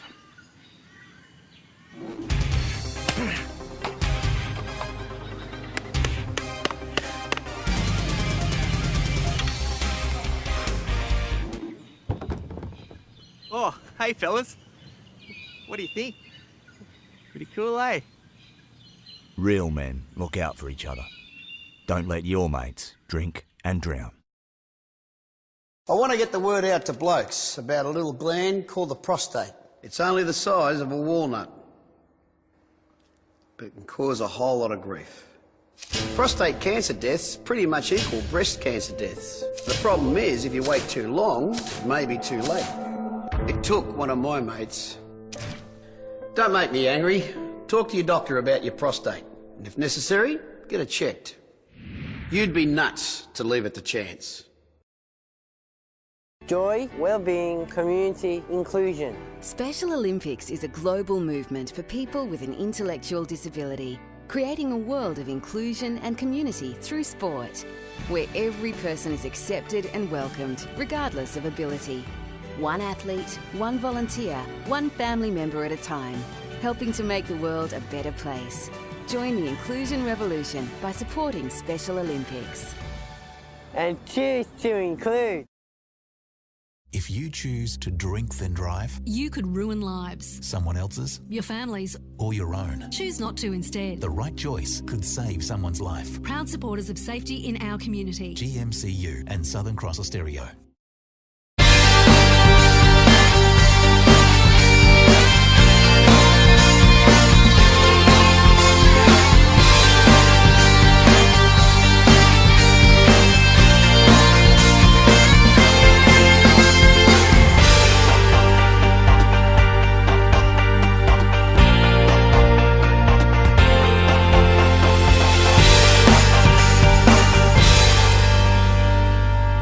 MELfeed Video. This program is proudly sponsored by Overload Poetry Inc., producers of the Melbourne Overload Poetry Festival, and by Westward Poetry, the Western Suburbs' premier poetry reading.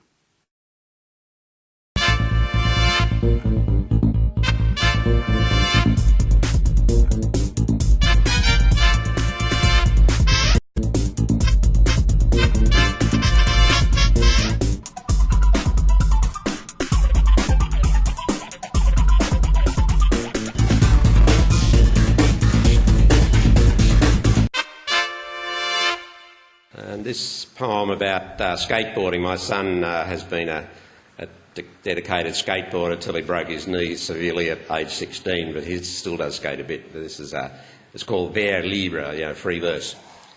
Out on the skateboard he is writing free verse, floating up to rails and benches, sailing in the lower air. And it's all just a matter of muscles and tendons, of going on your nerve, as Frank O'Hara, New York mystic, memorably said. The vocab's in the knees and ankles, ollies, kickflips, calves and grinds, the tricks that risk the full cement, the moves that sometimes don't work out, that bailing to a minor scuttle, the rolling on a shoulder. Friends, of course, are part of it, but they are not the point. The deck, the curb, the wheels, and he are writing as the wind might blow across the options of the concrete, an endless, evanescent poem. Okay, romance. Titian. She was skinny as a boy. Thickest thing about her was that accent, like a storm off the Antrim coast. Red hair, wide mouth, whiskey laugh, a fiddle at her chin. My eyes followed her fingers, watched her bow hook beneath one of my ribs and pull my heart out. For weeks we crossed each other in the pub, on the beach. It wasn't a big town. She was a cocky, keep-up kind of girl in her quiet way. A month from the Belfast troubles, hard to impress and not about to change. Sometimes we shared a pint. Sometimes we talked music but didn't agree on much.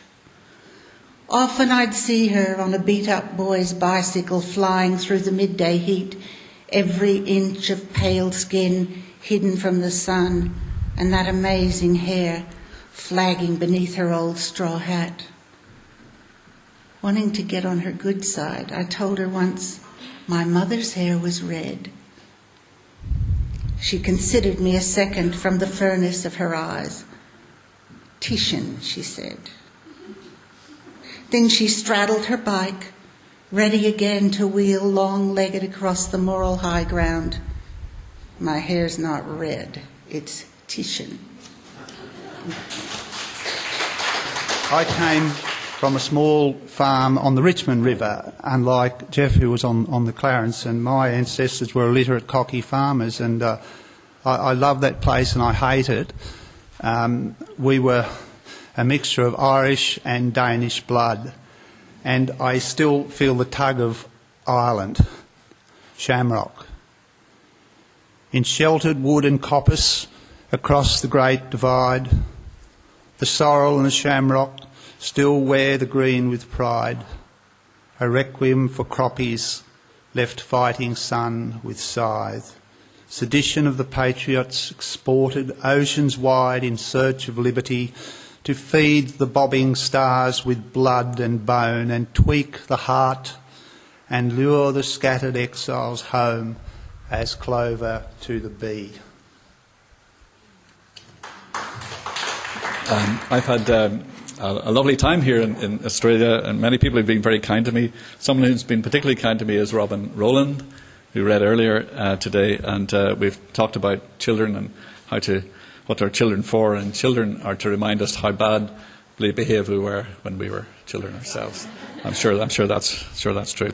This is a poem for my own son, which is, well, he's not a bad boy at all. It's more just about, well, I suppose, marking time in some sense, and it's called Skin Deep. They're back again in the bathroom, the holy oils of chrism clear as sill. My son begins his final approach to the lunarscape adult world. He is proud of his skin-burst badge, the first kid in his class, a rash of the same old jokes, Spot the dog, the blackheads of Dakota, the scarlet pimple Nell. It's time to take the long walk, so that he can link my arm and gently explain to me this voice-breaking, gland-sweating, heart-stopping business of SEX.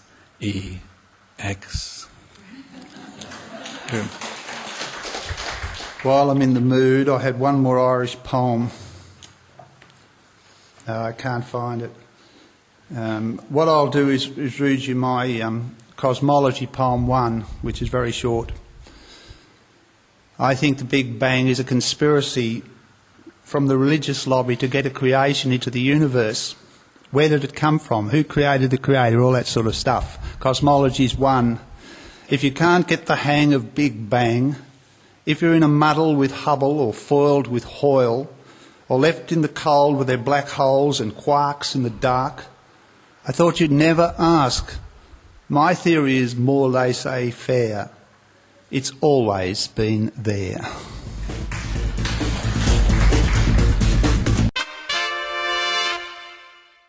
Every time you shop, the choices you make affect our community. It is important to select Australian products made by Aussie-owned companies. Our food security means quality and peace of mind. Your purchasing power keeps your dollars multiplying in our economy, keeping jobs, profits and decisions being made right here, which is better for your children. So the next time you buy, look for the AusBuy logo. It makes all the difference. Would your life be different if you chose to swim between the flags instead of that unpatrolled beach? If you'd checked the depth before you dived into shallow water? If you didn't swim under the influence of alcohol and chose not to swim at night? If you only listened to the lifesavers warnings? Make the right choice this summer. Enjoy our beautiful beaches. Always swim between the red and yellow flags. If we can't see you, we can't save you. I was in my 40s when I was first diagnosed with bowel cancer. George, my son, was 6 years old at that time. These days, like people of his age, he's very busy, but he still needs to find the time to get to know his bowel cancer risk. Is that right, George? Yes, Dad. Bowel cancer affects 1 in 12 Australians, young and old, and is our second biggest cancer killer. But if caught early, bowel cancer is treatable and beatable. My dad is living proof of that. So get to know your bowel cancer risk. Talk to your pharmacist or GP about screening. Protect yourself and the ones you love. Go to lovemyfamily.org.au. If you were living on the streets, wouldn't you want more than just your best friend to keep you safe and warm? Donate to Backpack Bed for Homeless and give warm, waterproof protection and dignity tonight. Call 1300 OzHelp.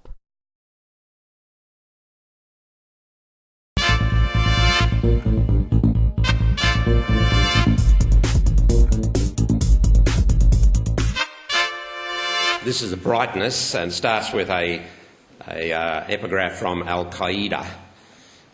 It says, "We will get rid of those who are non-believers. There is no brightness for them in this world or the next."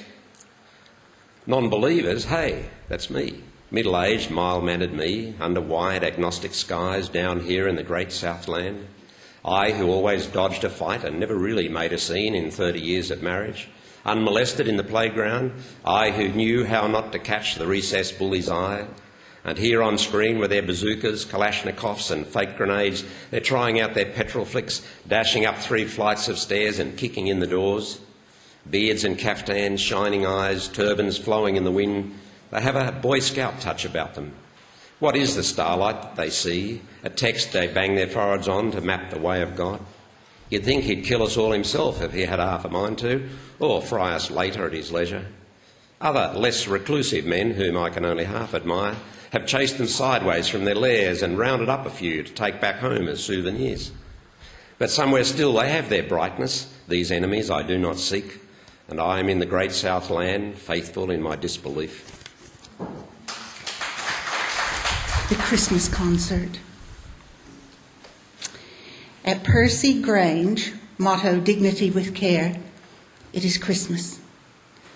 Aishin, the manager, festive in her red stocking cap, has set the residents on their chairs or folded them across their Zimmer frames so they can hear the Bermuda-shorted preacher tell of Jesus' love for the lowliest among us. But the amens sound like gasps. The common room's as close as a barn in the Holy Land. Aishin doesn't know it yet, but the air conditioner's on hottest. Today's entertainment begins with Aishin's family, no equity rates, and the boys double as waiters. Number 3 son is 9 and scrapes a violin. Number 2 son strangles his clarinet. Number 1 son demonstrates the kicks and grunts he's learned at Taekwondo. The audience goes wildish. Aishin's pride spreads to the snowball at the end of her cap. Number 4 son, 7 years old, pink-cheeked and wiggle-worm thin, has no art himself, so heckles the beautiful, blue-eyed magician, apparently no relation, who comes on next. Magician asks Madam in the front row for her ring, but she won't let him have it. He asks Sir, but Sir's knuckles have swollen in the unaccustomed heat. Magician settles for making some silk scarves disappear up the sleeve of his tuxedo. Magician takes a bow and exits. Then Aishin's husband, Buddy, who's been chain smoking in the carport, comes on to perform his Tai Chi routine. The preacher, limp and sweating in his armchair, refuses to applaud either the magic or the Tai Chi, suspecting the devil's hand in both. At last, the band from U3A sets up. The leader announces an ethnic medley. Aishin at the back of the room encourages people to clap along, and they do clap, to whatever music or country or year they have in their heads. But the Greek folk song scatters as though attacked by Trojans. The band wants to finish with carols. The leader suggests the audience stand to sing. The next 10 minutes is filled with the groaning of joints and the scream of bottoms tearing themselves off heated vinyl.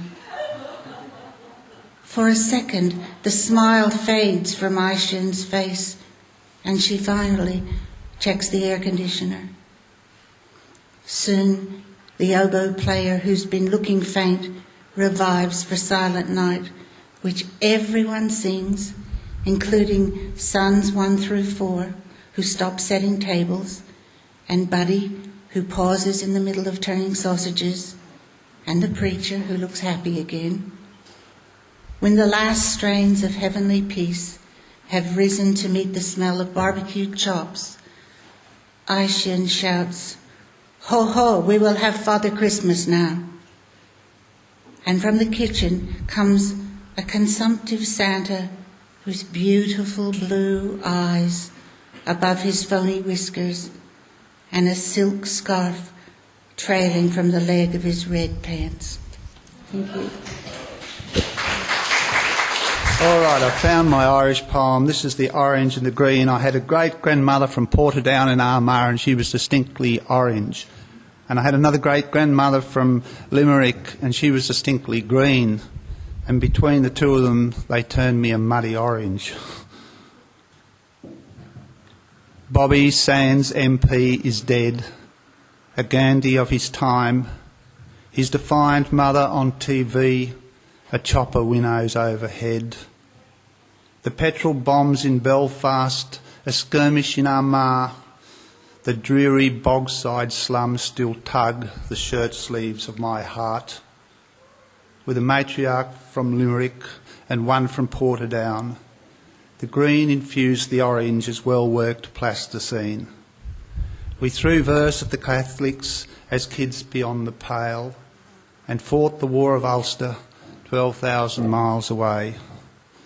Sweet Jesus, come between them and teach them how to knit the rift of cardinal and queen when Ireland must be green.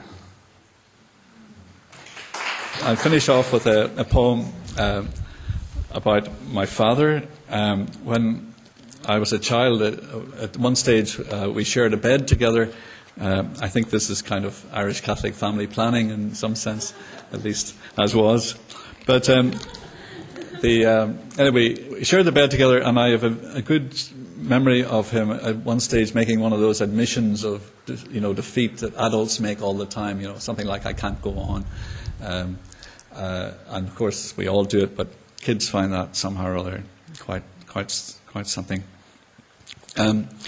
Also, we weren't much comfort to each other in the bed, as neither of us is particularly flesh covered. We're somewhat flesh challenged, I suppose. We were once, our entire family was once referred to by a Donegal writer as the bony-arsed bogmen from Cavan. So, the poem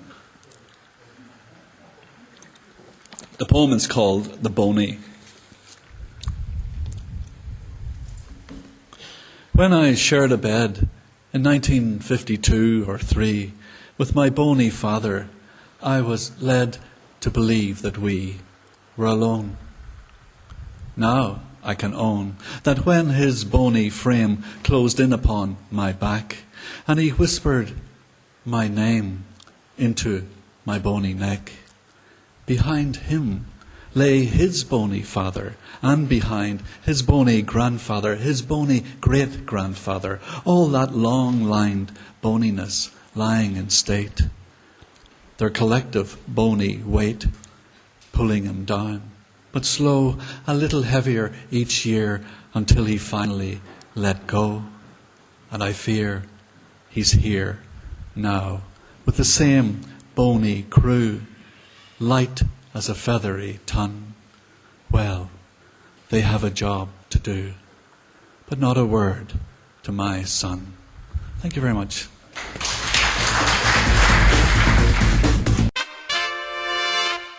Every time we buy certified organic, we're making a choice to help our environment and build a healthier community. But it can be hard to know that what we're buying is truly organic. The Australian Certified Organic logo is only given to products after a very rigorous process. So when you see this logo, it means you can trust that there are no genetically modified foods, no animal cruelty, and no harsh synthetic pesticides used. A healthier community is always better for our future. So the next time you shop, look for this logo.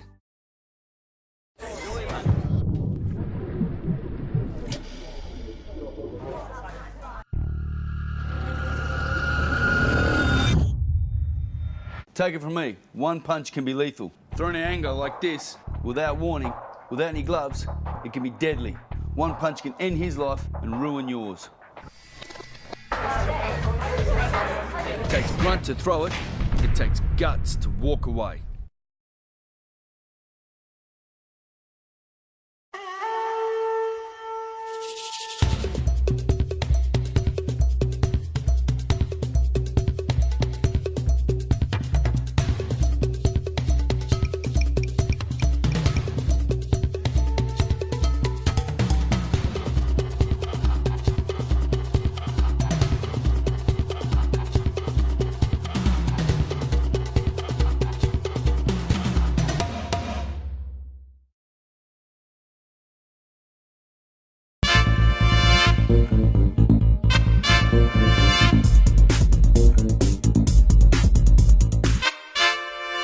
Finish with a poem called The Short History of Immigration, and it is fairly short, just 2 pages, and it's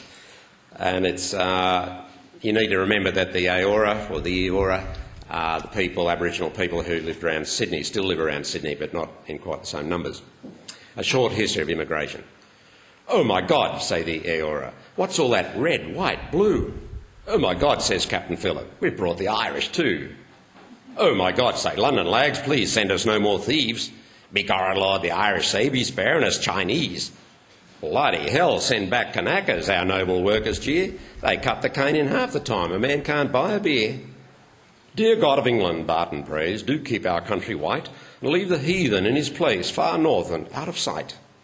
O King of Jazz, the 20s roar, it's populate or perish. A country white as Reckitt's Blues, the only one to cherish. God help us quick, says 42, we're damn well on our knees. The peril's here, bring on the Yanks to pace the Japanese. And look, dear God, here come the Dagos bouncing off the boat. We're nearly out of Dutch and Danes and Englishmen of note. And now, dear God, here come the Bolts escaping Mother Russia. Next week we'll have the Reds as well, Ivan and Natasha. "Oh my God," the bolts exclaim, and day goes with degrees. "What's this, the tide is throwing up the bloody Vietnamese? We'll all be strangled in our sleep and take to heroin. You hardly know which vault these days to store your money in." "Oh my God," we shriek as one. "Here come the men in scarves. They bang their head against the floor. They don't do things by halves. Let them join the queue," we say, "wherever it might be, and let them have their backside stamp before they put to sea. He who flees a terrorist, probably one himself. The way of true compassion is to send them somewhere else, some atoll where in time the tide will rise by 20 metres. A logical solution, yes? Could anything be neater? The advent of such dodgy types will make us all the poorer. By Christ, you know, you might be right, declares an old Aora. Thank you. One more. I know it's been a long afternoon. I'm tired, so no doubt you are. This is a poem to an Aboriginal called Tunau Gunaldan, whom I met when I worked at the museum many years ago, who sang songs, and these are translations of his songs. He died from eating salt from a kidney complaint in 1979. Tunau Gunaldan. Plastic paint on wide black face, singing boomerangs, clap in, fish hunting song, a white cloud comes. Yamare meringa, yamare mere, yamare meringa, yamare mere. You undo ma, you undo you undo ma, you undo. Yammering, a big white cloud comes tearing up the sea. Waves hit rocks, make spray. Fishing will be good today. The great rainbow serpent and the giant devil dingo play didgeridoo.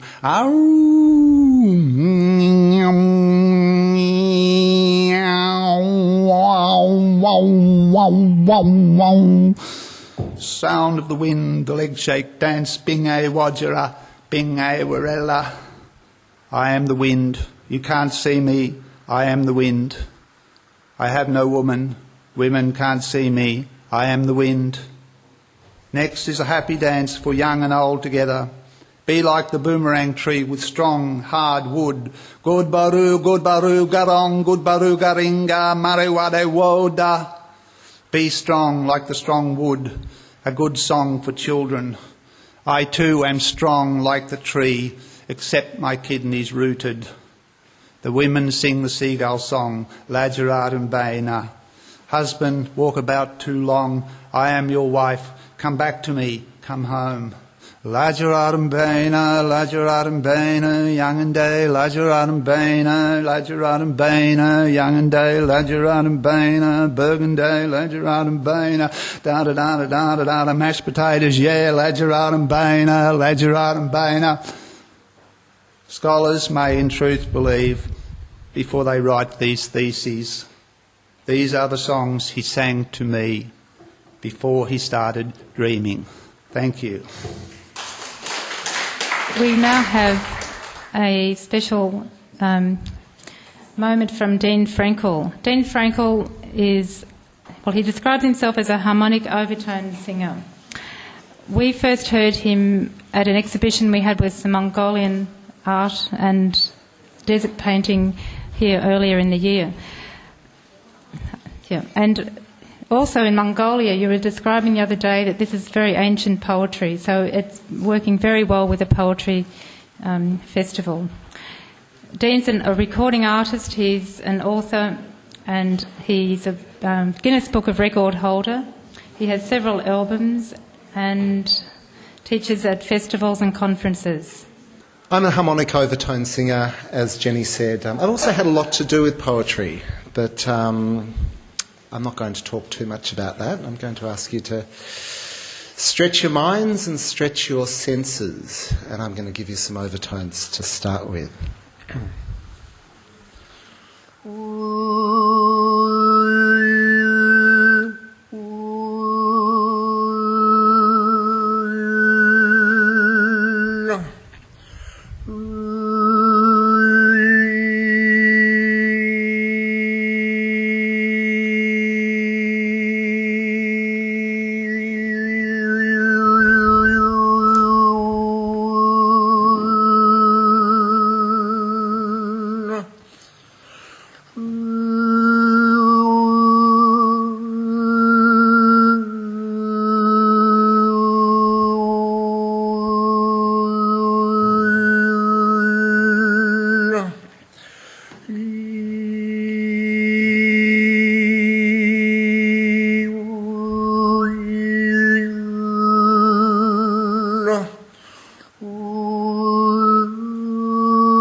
A really short piece, because I put a little bit of this next piece into what I did then.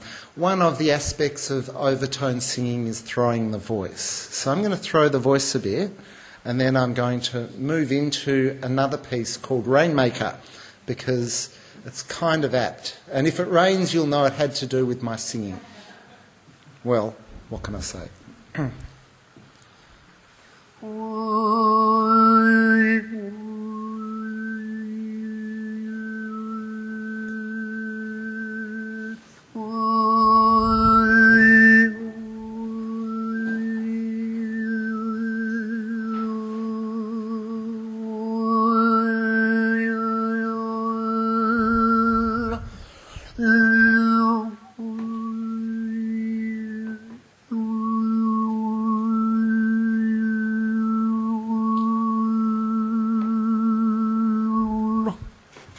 That was short.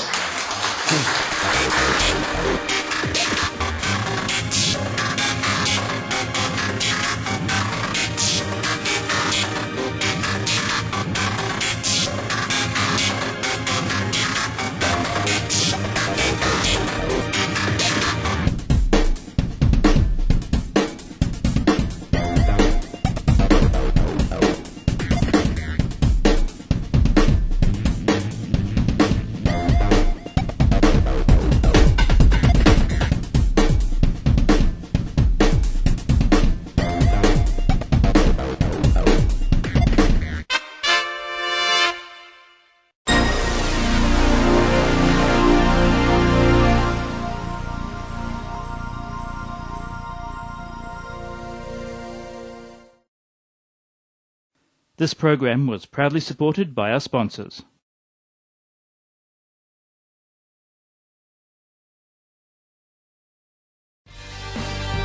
Here are the current weather readings for Melbourne, Geelong and Shepparton on the MELfeed.video weather wall. It also includes tomorrow's forecast and expected minimum temperatures in these areas overnight. This is the MELfeed.video weather wall. We are currently looking for a sponsor. If you're interested, please email Michael at MELfeed.video for more details. Hi, this is just a reminder that we will be returning to Wednesday next week. This is just for Thursday for tonight, but we will be returning to MELfeed video transmissions next week on Wednesday. So we'll see you then.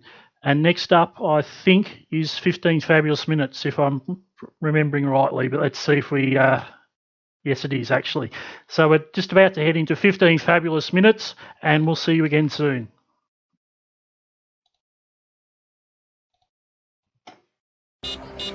Imagine not seeing the world you live in. Macular disease is Australia's leading cause of blindness. Donate now to Macular Disease Foundation Australia. Call 1800 111 709 or visit mdfoundation.com.au.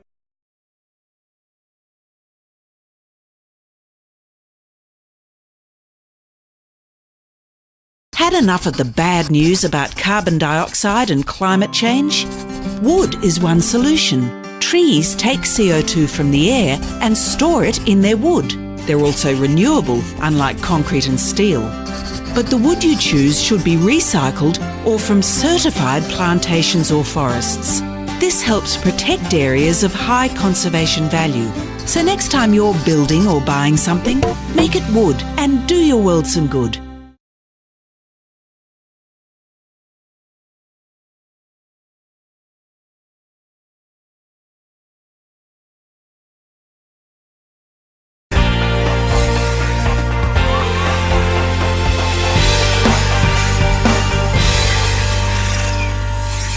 MELfeed.video. Hi, I'm Steve. And I'm Jacqueline. And we're the Two Non Blondes. And here we are at Style Aid 99 in transit.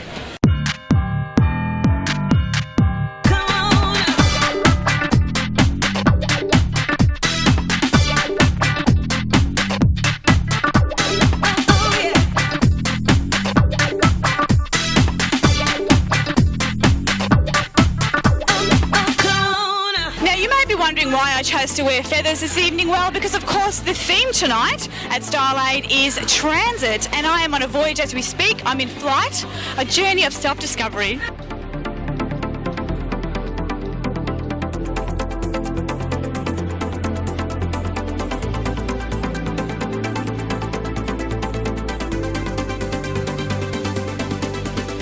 Tonight's entertainment, of course, there's shows, there's Marsha Hines, there's also Opal Ross, star celebrity from Rent Musical. What are you doing tonight? I've just been told tonight that I am opening the show. Well, that's a pretty big thing. I think you're also releasing your new single, is that right? Yeah, that'll be released in a couple of months' time, and I'm actually doing a preview of it tonight. So what I'm singing is basically my single, which is called Our Place.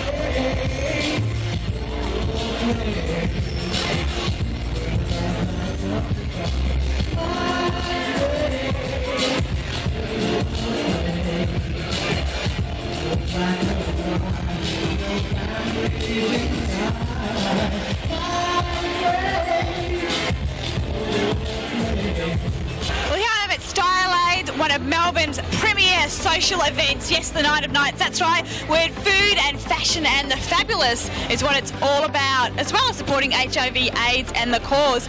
And we have two flight hostesses behind me, or air stewardesses, as no doubt you're now called. Yes, that's right. Correctness. So how many languages did you have to understand and to know to get this job? None specific. I've got two languages, Japanese and English. Very handy. And yourself? I just speak Australian. Thank you, mate. And have you found this evening's entertainment so far? Pretty amazing, actually. It's so extravagant and, yeah, it's really cool. I've never experienced anything like it. And are there any particular celebrities you're looking forward to seeing tonight? Lachlan Murdoch's coming along very soon, yeah. I've already seen Bob Down and got his autograph, so I'm really happy about that. Okay, I'll be second then.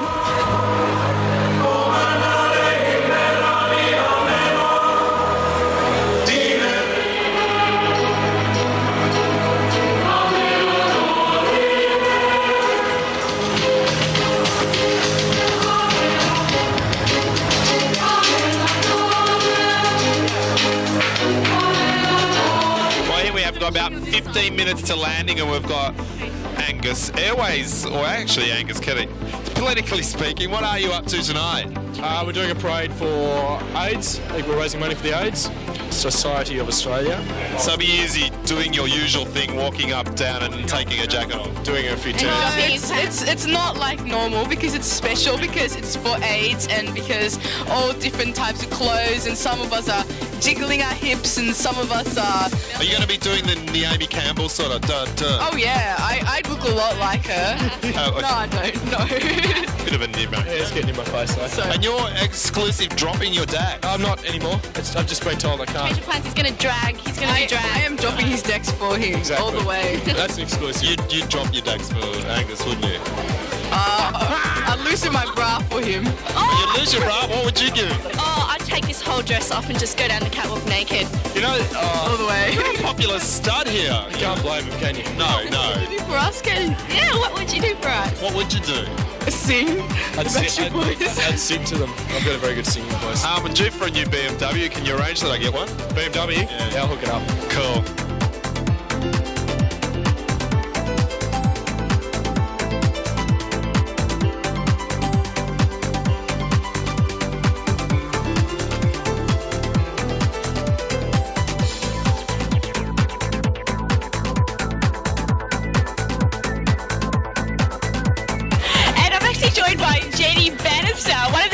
For this evening, and Jen's getting pointed here. And you may have thought that foot binding had died, but no, it's alive and well and here at Style Aid this evening. Hi. Can you tell us a bit about your collection this evening, Jenny? Well, the theme of Style Aid this year is Transit 99. So we've decided to have a plane crash in the Bermuda Triangle, and that's near Haiti, and weird things happen in the Bermuda Triangle. So I decided this year that I'd have mermaids and Lalani girls, very exotic island things in creatures. They look like tropical fish. They're around about. There's some there, some over there. Yeah. Plus I've got 4 fabulous big black guys. Here's one. That's one of them, as you see, very fabulous. Actually binding his ankles and his arms, and they're all wearing grass skirts and big voodoo sort of Ku Klux Klan masks with coloured straw hair. And we've also got Arthur, the little person, who's got a bone in his hair. There he is up there, if you can zoom up. Yes, we'll speak to Arthur later. Yeah. And he's going to surprise, and he's the god, and he's going to surprise us all and leap out of a cannibal's cauldron and scare all the girls. Looking forward to that one. Well, Jacqueline, I think I've tied up the whole story now. I've got it done. It's a wrap.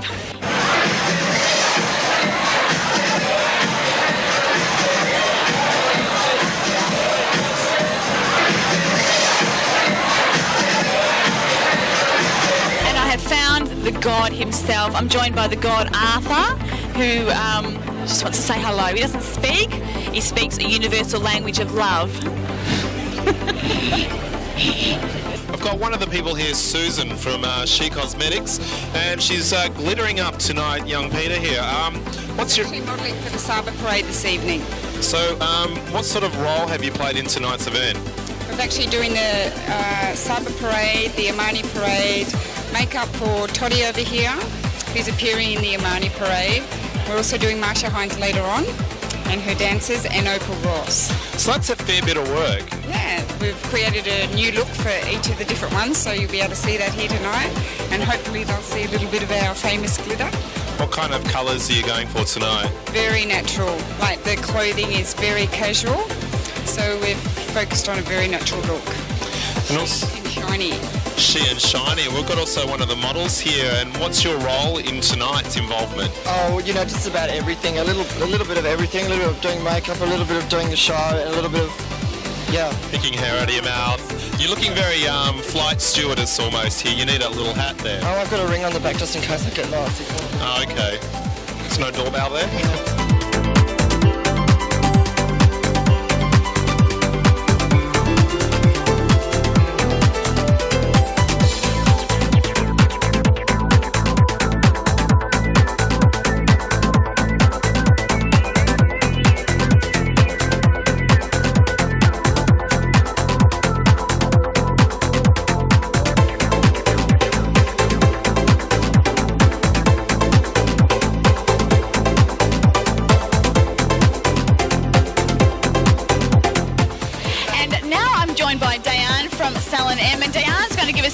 What's hot and what's not in hair. Take it away, Diane. Well, it's not so much a question of what's hot and what's not. It's basically what the designers are sort of asking in the type of look they want to achieve. Okay, Steve, just and this evening it's basically been a lot of slick back styles, a lot of sort of wet, sort of very neat, sort of very out of the way sort of looks, with, you know, with the occasional one that's slightly bordering on sort of avant-garde or just slightly tousled, such as yours, but mainly sort of fairly slicked and fairly sort of soft and natural, basically. Fantastic.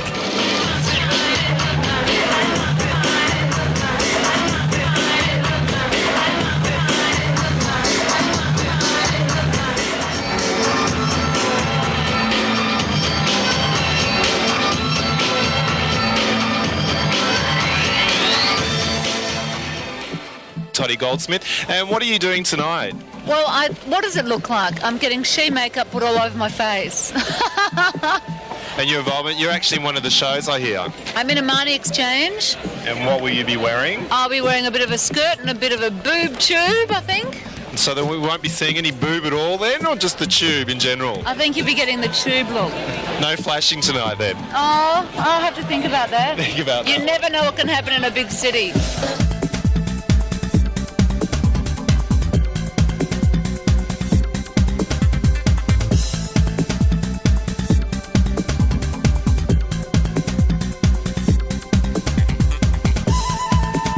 On good authority that here we have the Queen, a lady who doesn't go through very many doorways, from what I can gather, for very good reason, no doubt. Bit of pain. Yeah. And so how do you feel tonight? Yeah, good. Excited. Yeah? I think it'll be a really entertaining night. Definitely. Yeah. And what will you be wearing? Something as wide as your head? Yeah, something just long, big. Yeah, very nice. Looking forward to it. Yeah.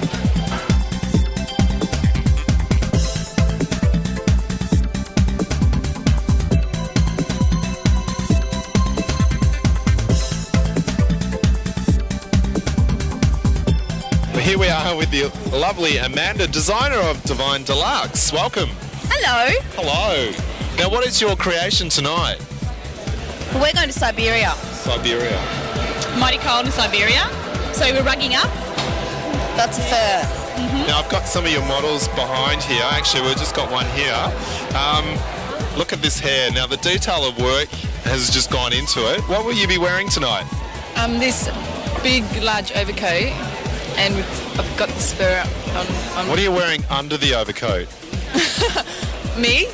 Nothing? Nothing. Nothing. Well, there you go. You're going to get a bit of a flash? No. No. Wow, we're not revealing.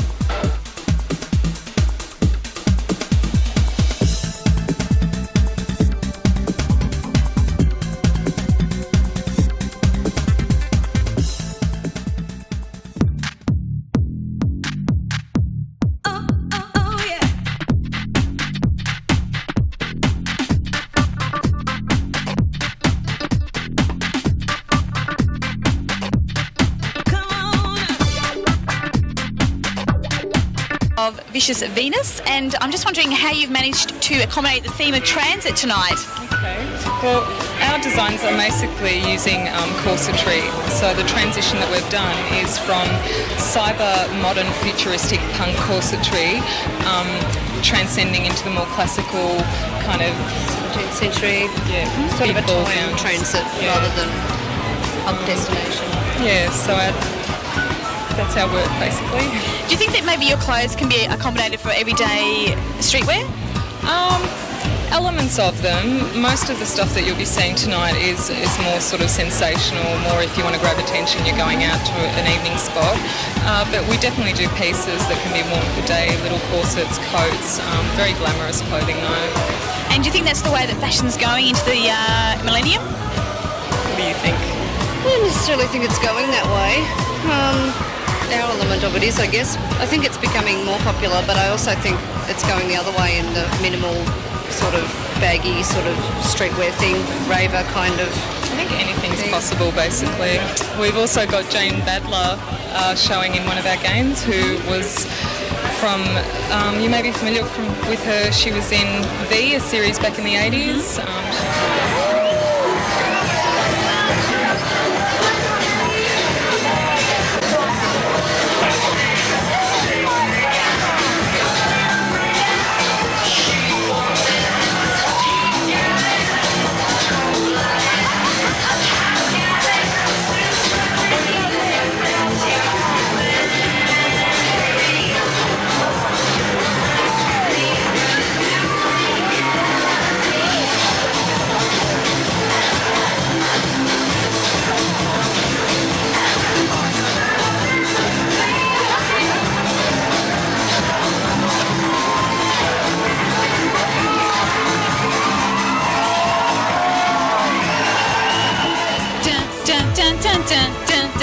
Does that ring a bell? Well, maybe it doesn't, but we have Jane here from the famous TV series V. Yes, that's right. It's a long way from V, being here backstage at Style Aids. What brings you here tonight? Well, I know the director of Style Aids this year, Rob Shooter. He's directed me in a couple of plays, and he asked me if I would be a celeb in one of the fashion shows. And I've never done it before, and it's fun. Exciting. Yeah, it's scary. It's a bit scary. So where do you go from here? You've done the TV thing, the acting thing. Now you're doing the modelling thing. Yeah. Oh, yeah, well, who knows, right? Who knows?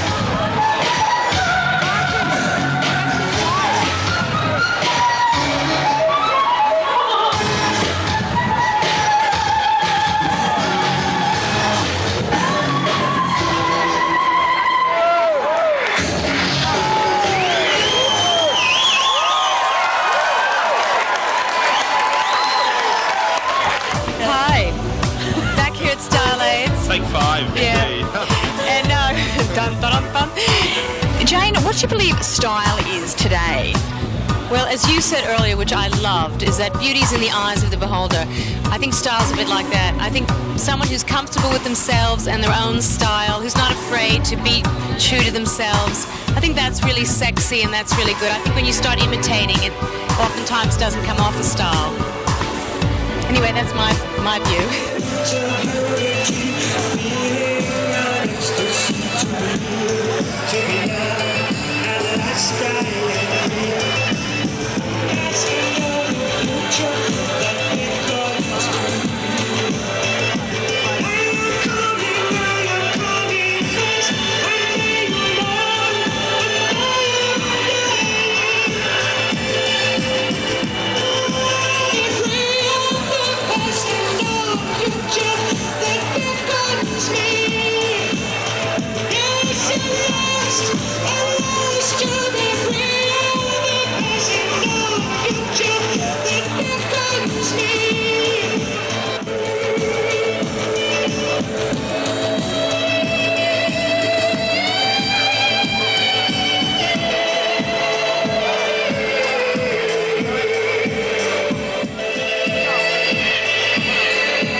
This year is transit, and Jamie from Shag is going to tell us about his interpretation of that theme.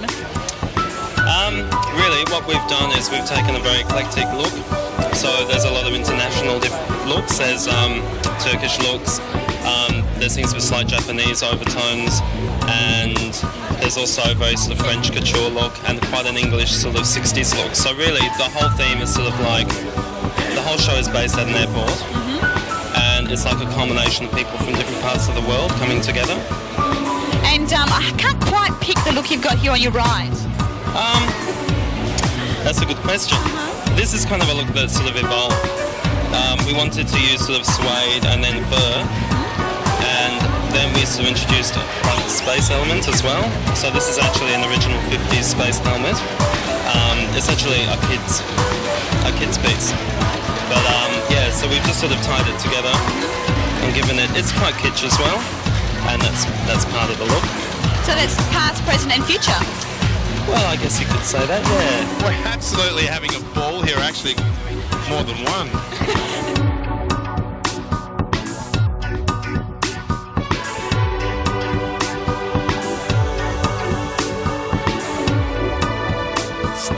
Jacqueline, I heard a rumour. What? I heard a rumour that actually Tom Cruise might be showing up tonight. No. Oh my God, I think that's him.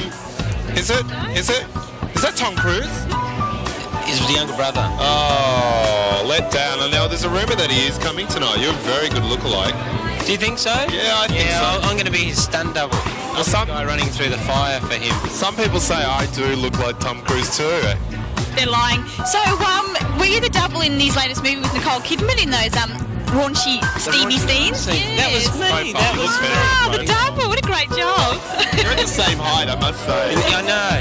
Does that bother you? You know, being around a taller woman?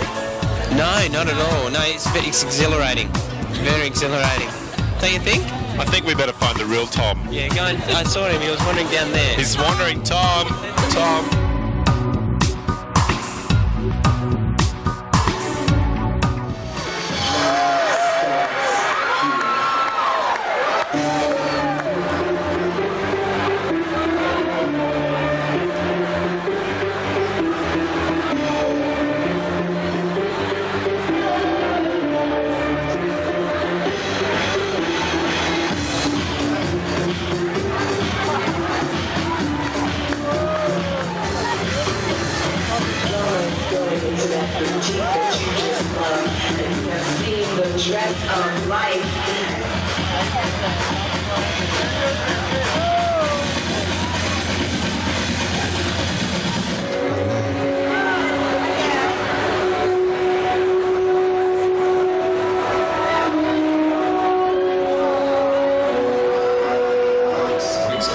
in general, such as that of birds, bats, fishes, animals, and insects. I have divided the treatise.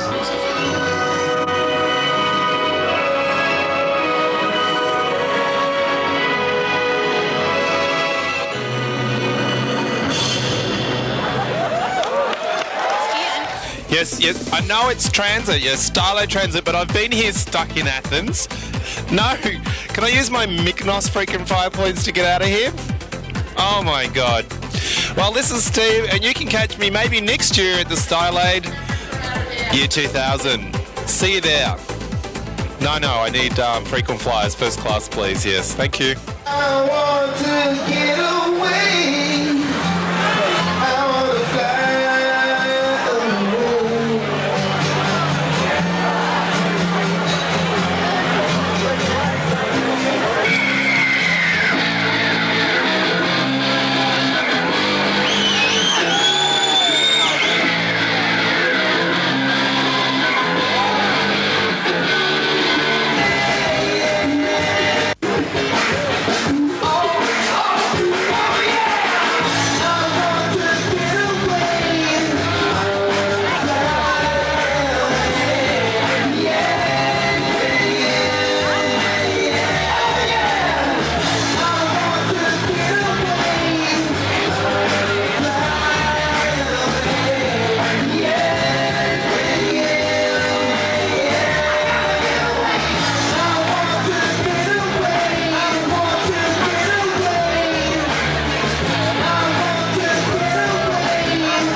I didn't think this could happen in Toowoomba. And then I saw it on TV that night. It really opened my eyes. Whenever the community comes to us and says we need your help, we do whatever we can to assist. It is a great feeling to be able to help your neighbours, to be able to help your community. Each Lions member and each Lions club in different parts of the country, we're totally different. But we have core values that are the same. They remain the same for any Lions member and any Lions club anywhere in not just Australia but around the world. Anything that you can think of that you want to do and support and help, Lions are doing it right now somewhere in this world. I think Lions need to tell their story. They need to let people know the amazing things that they do. The three major streams that we have in Lions are the community service that we do for the public, health and medical research, and the disaster relief. We're out there to help people. If you love helping people, get out and help and join a Lions Club.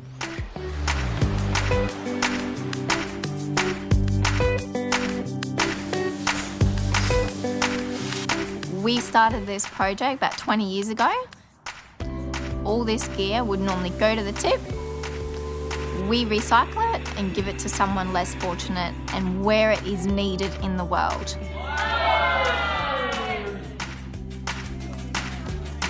Being a Lion here in Australia means that I can make a difference to my community. But most importantly, it's inspiring other people to get out and be part of their community and make it a safer and a much happier and better place to live.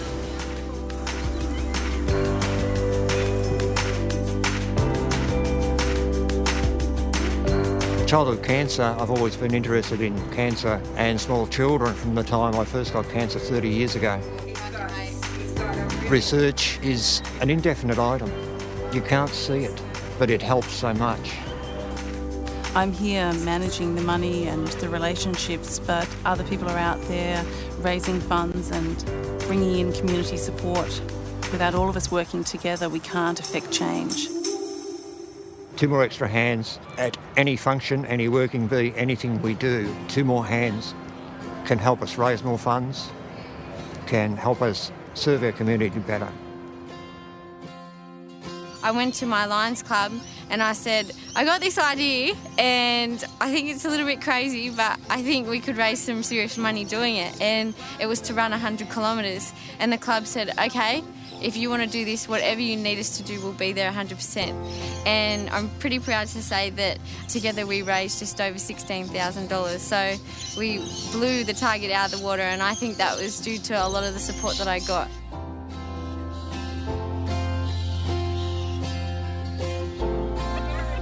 through my leadership training and all that, I've learned about thinking global and acting local, and Lions Club is definitely that kind of thing. They act within their communities, but the money that they raise can often end up in any corner of the world.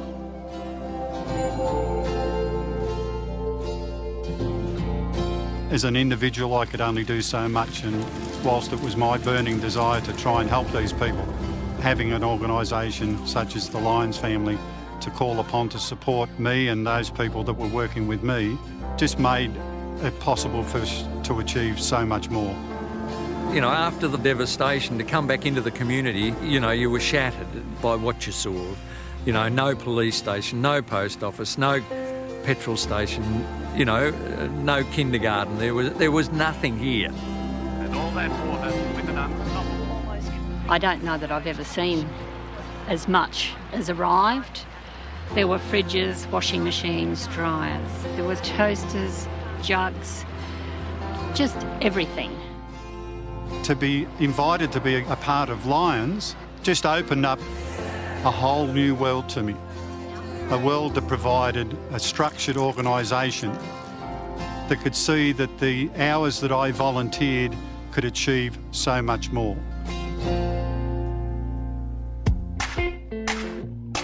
I think Lions is a wonderful organisation. The people in it have charity in their hearts. I can go anywhere in this country, see somebody with a Lions badge, walk up to them and say, "G'day, you got a friend." Never once in my life had I had a group of people where I could go to, say anything, and know that no matter what, they would be there, they would stand by me. It's the family. That's what we call it. It's the Lions family. Without Lions, I think I'd be lost now because they've been my life. We work hard, but the most important thing is we have fun. The fellowship of all the members of the club, the broader community, it's just a tremendous organisation to belong to. You know, I'll be here till I die. It is extremely rewarding and gratifying to be a part of an organisation that can spread its support so far and wide. More members means more hands, means more support to the community. I would encourage everyone just to give it a go and see if it is for them, because the return that you get for giving to others is amazing. Get out there, do something wonderful, be part of this fantastic organisation.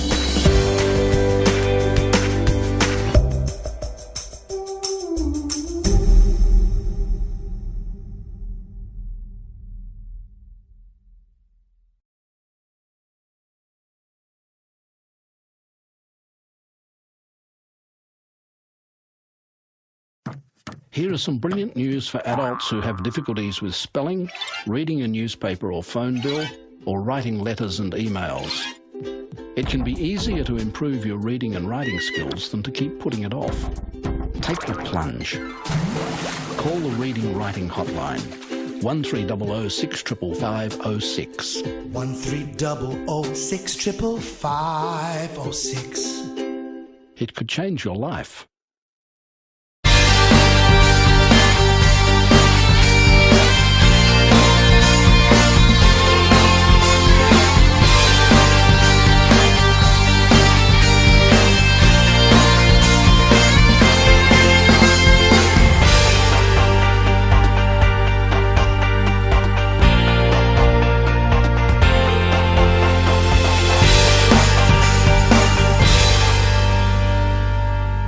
MELfeed.video.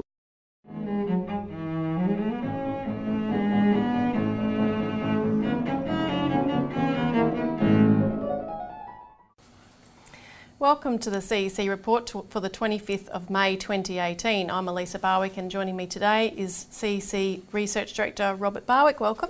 Thanks, Elisa. And on today's show, battle lines drawn in Canberra over breaking up the banks, and the Libya model threat to North Korea means murder. So a lot of news today. Firstly, battle lines drawn in Canberra over breaking up the banks. So you've just returned from a week in Canberra talking to politicians about Glass-Steagall, Robert, and I think that the takeaway from it is the comment of the aide of one MP who said, what you're doing is working, and that's referring to what we've been asking all of our viewers to do and supporters across the country, which is to contact their Member of Parliament, visit them if possible, or email them, send a letter with our legislation calling for Glass-Steagall legislation to break up Australia's banks, which means to split away the functionality of normal everyday banking from speculative activity in order to keep safe the vital functions that keep people's livelihood going, keep the economy going. So members of Parliament are getting the message that we want them, that the population wants them to sponsor this bill. So give us a report on how that was obvious. Well, let me just emphasise what you said for the benefit of the viewers, because we appeal to you to act, and if you do act, and if you haven't acted, take this as encouragement. You should. It works. So I was there with Dr. Wilson Sy, the former principal researcher of APRA, and we had quite a few meetings with members of Parliament, but it was as if there was him, me and the Australian public in the room with us and this Member of Parliament. That's why they met. Invariably they were responding to how much contact they were receiving from their constituents, right? Now there are plenty of ideological members of Parliament who all you do is butt heads with them, and you would find yourself in violent disagreement almost. But most members of Parliament are not like that. They're just ordinary people. They've got a million things on their plates, right? You've got to get their attention. They've got party structures that suppress any independent thinking a lot of the time. But where the impulse for change comes from is the public, right? And what happens in Australia, Elise, is we have a political system, because it's, ultimately it's at the very top, it's undemocratic under a crown. There's nothing democratic about that. It's the UK system. There's a modicum of democracy, but you get a lot of, there's no real encouragement for actual democracy, right? Grassroots democracy that's direct to members of Parliament. They'll tell you go through a party or something. If you do it, it works. That's what we were told. Here's the other thing about the meetings, the other takeaway. While we're there lobbying them on Glass-Steagall and explaining Glass-Steagall and the importance of breaking up the banks, citing what's been coming out of the Royal Commission, etc., we were informed that the banks were also in Parliament lobbying them on one thing: don't break us up.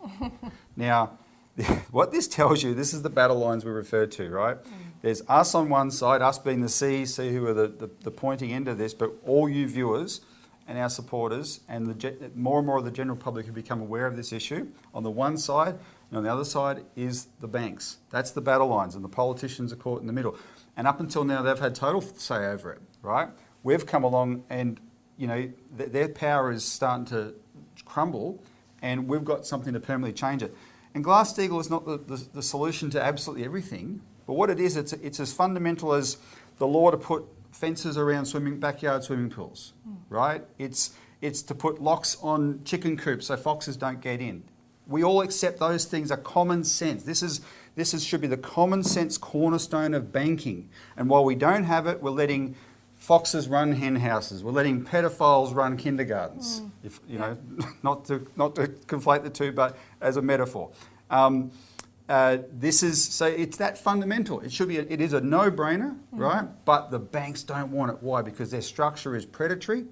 And we'll show some clips from 60 Minutes soon, and that's what you're going to confront with them. We have to demand the other side and make sure politicians deliver it. Yeah, so there's a lot of MPs who are, actually quite passionate about Glass-Steagall, but they are under huge pressure not to do this. There's a huge fight, and they need all the encouragement they can get. And the status of the legislation, to update people, for Glass-Steagall is that Bob Katter, the federal MP for Kennedy, will table the legislation. He does need a seconder. Now, Rebecca Sharkey, she's the MP for Mayo in South Australia, the former now. She was thrown out on the citizenship issue. Yeah, very unfortunately, because she wrote to constituents that were asking her about this bill that she would be happy to second this bill.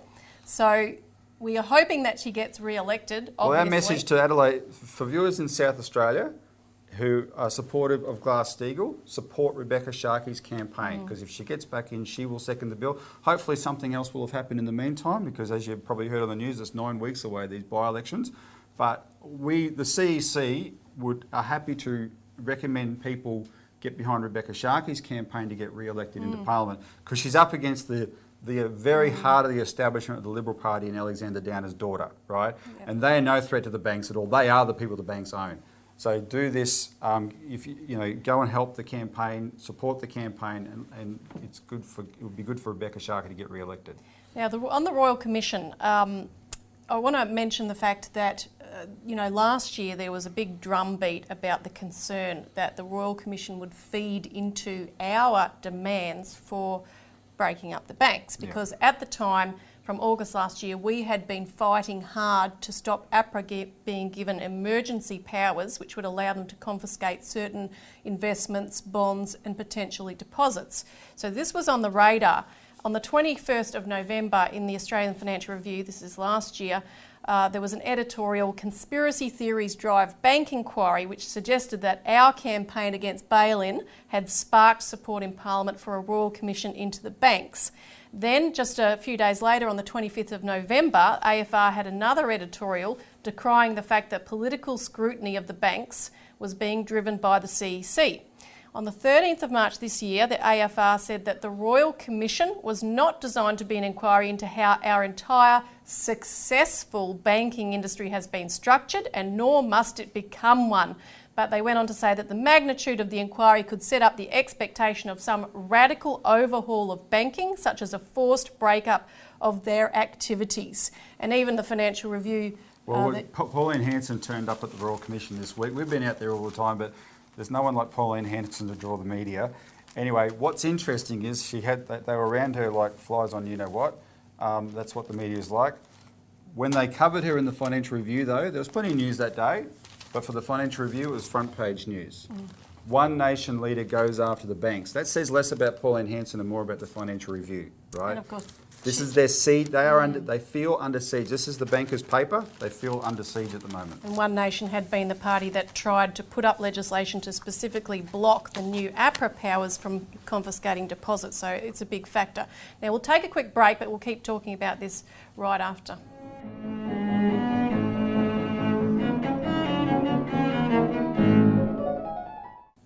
We've all seen this one time or another. We may even have done it ourselves. But inhaling balloon gas is very dangerous and can be fatal. The helium in balloon gas acts as an asphyxiant, and when you inhale, it displaces the oxygen in your lungs. Balloon gas is safe in balloons and when you release it in a well-ventilated area and in a safe manner. So the next time you see some sucker about to inhale balloon gas, or you think it's going to be a laugh, stop and be gas-wise.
Here are the current weather readings for Melbourne, Geelong and Shepparton on the MELfeed.video weather wall. It also includes tomorrow's forecast and expected minimum temperatures in these areas overnight. This is the MELfeed.video weather wall. We are currently looking for a sponsor. If you're interested, please email Michael at MELfeed.video for more details.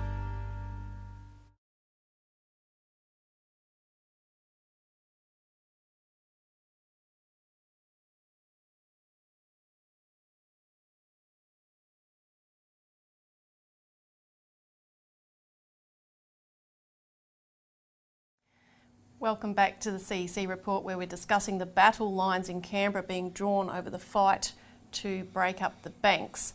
And I'll just add to what we were discussing in the last segment that on the 2nd of May, the London Times, which we've reported a couple of times on the show, had an article where they were in great conniptions over the fact that if breaking up the banks was successful here in Australia coming out of the Royal Commission, that the threat was that that would be back on the table in the United Kingdom and other places around the world. So the Royal Commission started its next round of hearings this Monday, just gone, and those hearings will focus in on business lending and rural lending. And one of the first, we want to just talk about a few of the different witnesses to again illustrate the crimes of the banks here. So one of the witnesses Monday was a lady by the name of Carolyn Flanagan, who was guarantor for her daughter's loan worth $50,000 from Westpac. Now she is legally blind, she's had several strokes, and she also suffers from a number of serious illnesses, and it was quite likely that she didn't know what she was signing up for. The bank in their records actually had no notes about any of her conditions or the obvious warning signs that she wasn't capable of repaying the loans if it ran into trouble, which it did. She lost her house, and despite pleas because of circumstances to be able to keep her house, etc., to deal with it, Westpac ignored all of this, and only after she lost her house and a process of dispute resolution did Westpac agree to allow her to stay there rent-free, meaning she doesn't own the house, but they're letting her stay there until she dies. So I just want to show a few clips here from Sunday night's 60 Minutes program called The Teller, which is about a bank teller explaining how they had quotas to sell bank products to their customers. And during that show, they showed a number of the victims of the bank speaking at the Royal Commission. So we'll just roll that clip. Catherine's story from the inside. There are more damning allegations against the banks. Comes in the wake of appalling claims to the Royal Commission into banking. I asked him would he still be here when I'm 102 making my last payment. By victims from the other side of the counter. Explain that I'm a gambler, I have a gambling problem, I don't understand why they keep offering me more money. Customers who've been treated with total disdain. If we were offering a limit increase, it was because we thought that the customer might want it, then we can profit from that. For them to do that to their customers is absolutely and utterly disgusting. Ordinary people calling us who want the best for their family, they just want to put food on the table. Catherine Temple is a lawyer at the Consumer Action Law Centre in Melbourne. Each day she hears the stories of lives lived on the brink of financial ruin because of aggressive sales tactics by banks. There's a lot of people in a lot of distress because they're just loaded up with debt that they can't afford, and a lot of the time they never could afford. And it's scary. Mr. Regan, like 72-year-old pensioner Robert Regan. What is your occupation, Mr. Regan? I'm sorry? Retired. The Royal Commission heard he was given a $50,000 loan by the ANZ Bank to be repaid over 30 years, even though he had no way to pay it back. He now stands to lose his home. Have you at any time put your home on the market? I did have Mr. my Regan? home on the market, yes. And why did you put your home on the market? Pay off this debt. Yes. And Irene Savidis, a single mother with 2 kids living on benefits, who was sold credit card insurance she neither wanted nor needed. I just felt pressured or kind of like, you know, no matter what I said, it was the opposite, so I felt like I couldn't cancel it. The more shameful conduct, it seems, was saved for the vulnerable. Just take a moment. Who it turns out are good for business. People who are struggling to make ends meet can actually be very profitable to the banks because they are the ones who tend to pay the most in interest, in late fees, in charges. So there is an incentive there, I think, to provide loans to people who are living on the edge. The importance of these cases, Elisa, is they show that a lot of people think, yeah, the responsibility must be on the customer, surely, because why were they so foolish to sign up to this stuff? But and I'm sure there's plenty of foolishness on that side, and of course there was, but what they're up against is a predatory machine that preyed on people, right? And we have to deal with that. You can't change everything about human nature, but we can change that. That's what Glass-Steagall's about. We've got one more clip now, which is from also from 60 Minutes. This is John Darlson. He's a former director of the ANZ Bank. He's the former chairman of Woolworths. He's extraordinary. He's one of the fiercest critics of the current banking system in Australia. He gets a little bit of airplay, but nowhere near enough. And I was telling members of Parliament, he has some attachment to the National Party here in Victoria. I was telling members of Parliament in the National Party, you talk to him, and they had no clue because he's never been called to testify before these committees, etc.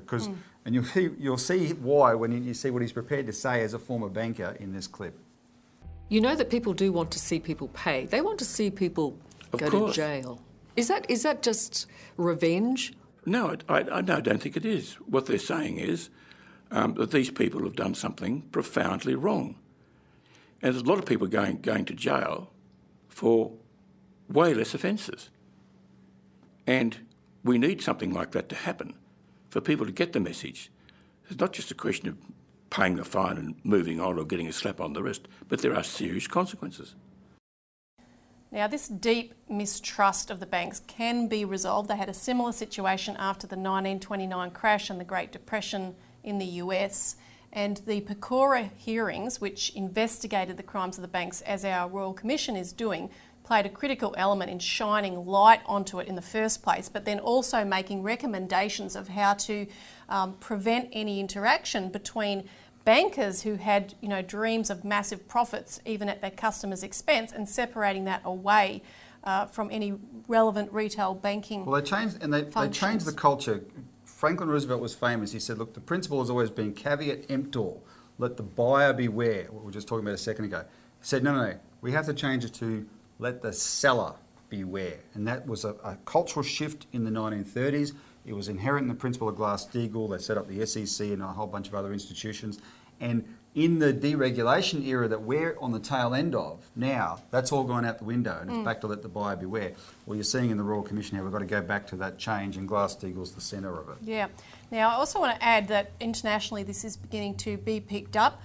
In Italy, for instance, where you have a new government hopefully about to be ushered in, it's a coalition government and between two parties, the Five Star Movement and the Lega Nord, the Northern League, and they have put together a contract so that they can agree on their policy platform. And in that contract are some very interesting items. It calls for a system in which the retail credit bank and the investment bank are separated, both as concerns their type of activity and as concerns supervision. It calls for a radical review of the bail-in regime. It calls for a national investment bank and for strengthening Italian sovereignty over the EU. Now, the Financial Times of London responded by saying the barbarians are not merely massing at the gates of Rome, they are inside the city walls. And quickly, Lisa, I saw just this morning, and I think it's the New York Times, forgive me, we'll find it and put it on the screen, an article where the headline is something to the effect that it's not the extremes of politics in the world at the moment, like extreme left, extreme right, that are anti-democratic. It's the centre. The centre is trying to resist the democratic force for change. Demands of the people. And this coalition is in Italy of the right and the left, right? It's driven by the people of Italy who have suffered excruciating pain at the hands of the EU bankers and that because of the austerity they've gone through. And right at the same time, the Vatican has just put out a document saying that financial derivatives are a ticking time bomb ready sooner or later to explode, poisoning the health of the markets, and jeopardising real economic growth. And they go on to say that the recent financial crisis might have provided the occasion to develop a new economy and a new regulation of financial activities that would neutralise predatory and speculative tendencies and acknowledge the value of the actual economy. Now, they fall short of calling for full Glass-Steagall banking regulation, but they do cautiously suggest some sort of separation of banking activities. So, it's coming up quite lawfully as a new global financial crisis is brewing. One of the things the Vatican specified about derivatives is that you're buying contracts where for you to benefit, you want other people to go bankrupt. Yeah, that's right. Right? And then why should those sorts of things exist in this world? Now, for first-time callers, you can contact us and get a free copy of this manual that we've just put out. It's a handbook on everything you need to know about Glass-Steagall and the accompanying policies that we've mentioned, such as national banking, to get our economy going again. Now we'll take a quick break, and right after this we'll be talking about the North Korean situation.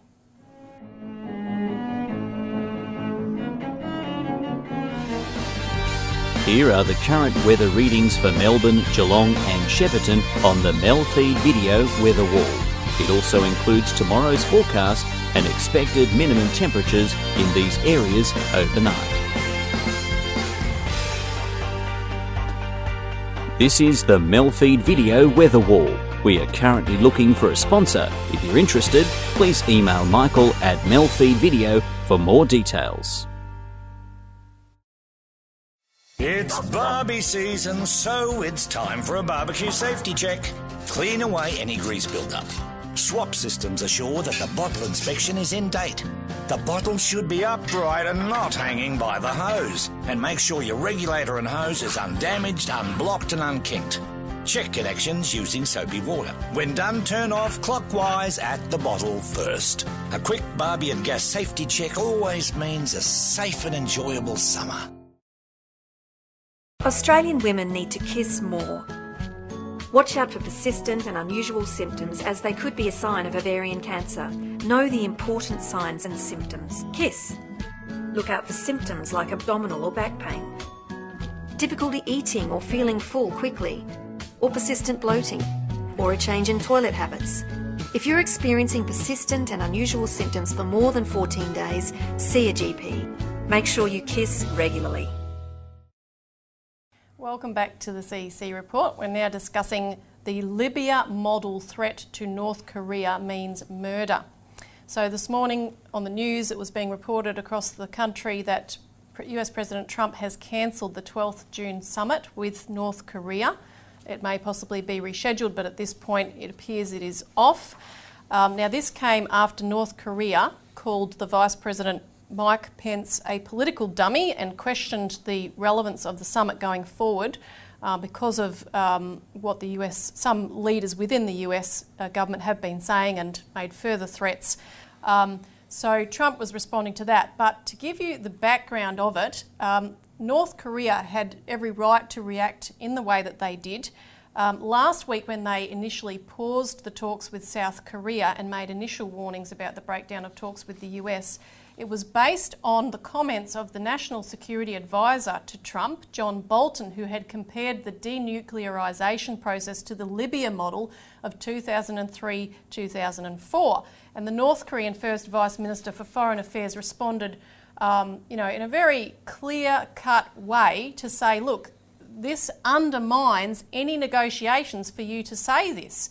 Now, Trump actually came out contradicting Bolton, which was very good, because he said, look, our model's not the Libyan model. In Libya, he said, we decimated that country. If you look at that model with Gaddafi, that was total decimation. We went in there to beat him. Now, the thing is, Trump should have sacked Bolton, because in 2003, with the six-party talks, North Korea had actually demanded Bolton be excluded from any role in the talks because he'd made inflammatory comments about North Korea's alleged WMDs at that time. And his provocations were effective in derailing talks. Of course, Bolton had played a key role in presenting the evidence for the WMDs in Iraq as the basis for the illegal invasion of Iraq. Now, if that wasn't all bad enough, this Monday just gone, Vice President Mike Pence weighed into it. He referred to Bolton's comments and said that the Libyan model would only be applied if Kim Jong-un doesn't make a deal. But he brought that right back to the forefront, and North Korea responded by saying, look, that does not reflect the climate of détente that we want here. So North Korea has, Trump said, okay, I'm scrapping this. The way his tone wasn't the worst, right? But he's responded to this. He's got too much bad advice here.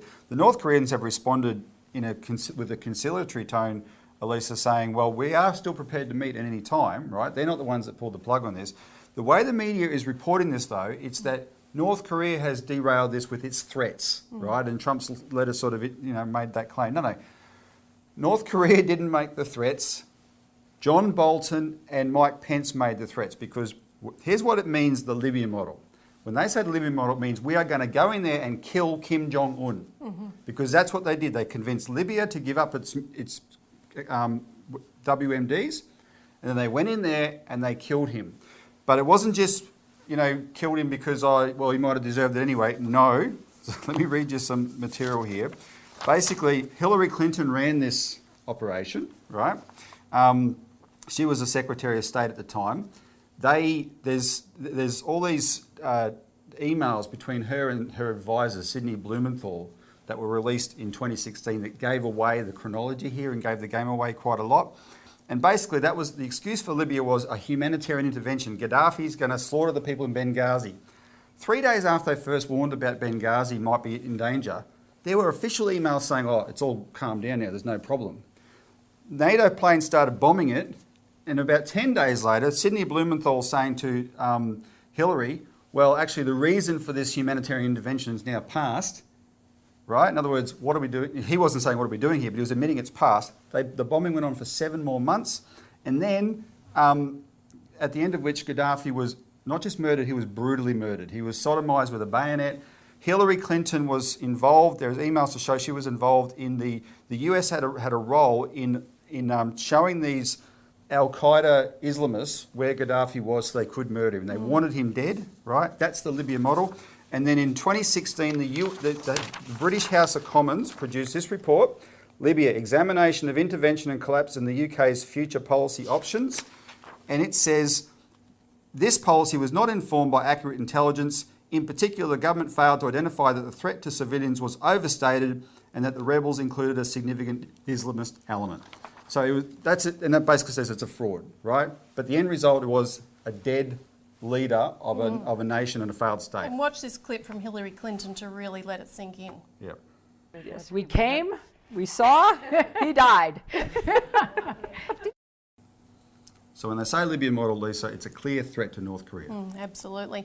Now, for more information, you can get a copy of our latest Australian Alert Service. This is our weekly publication. Give us a call to find out more. That's all we've got time for today. Thanks, Robert. Thanks, Lisa. Thanks for tuning in, and join us again next week.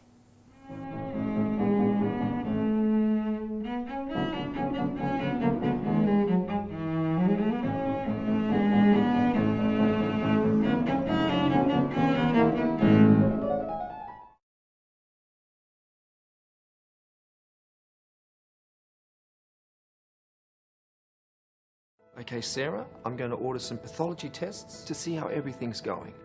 Half the Australian population had a pathology test last year.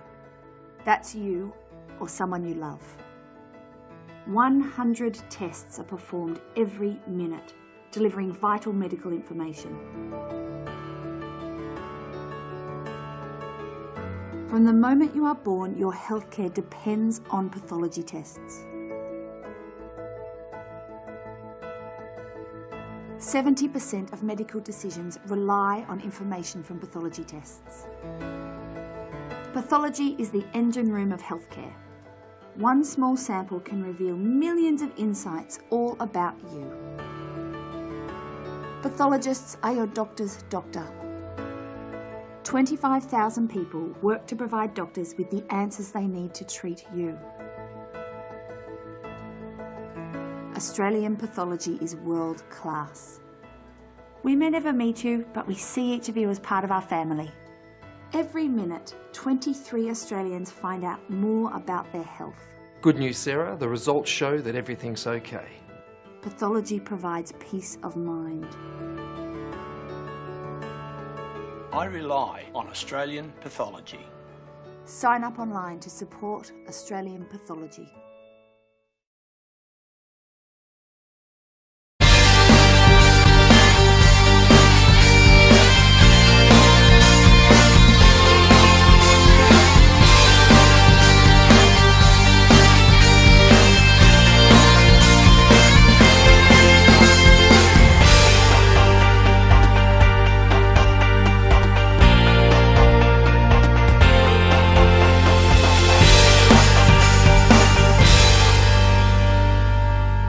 MELfeed.video.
They say there's a chance I could die in a car crash. Maybe even from heart disease. Maybe even skin cancer. I could die in a work-related accident, or I could die in a fight. The fact is, the biggest cause of death for men in my age group is suicide. Please don't let this happen to me. You can do something. Lifeline believes that suicide is mostly preventable. Help us save lives. Find out what you can do at lifeline.org.au.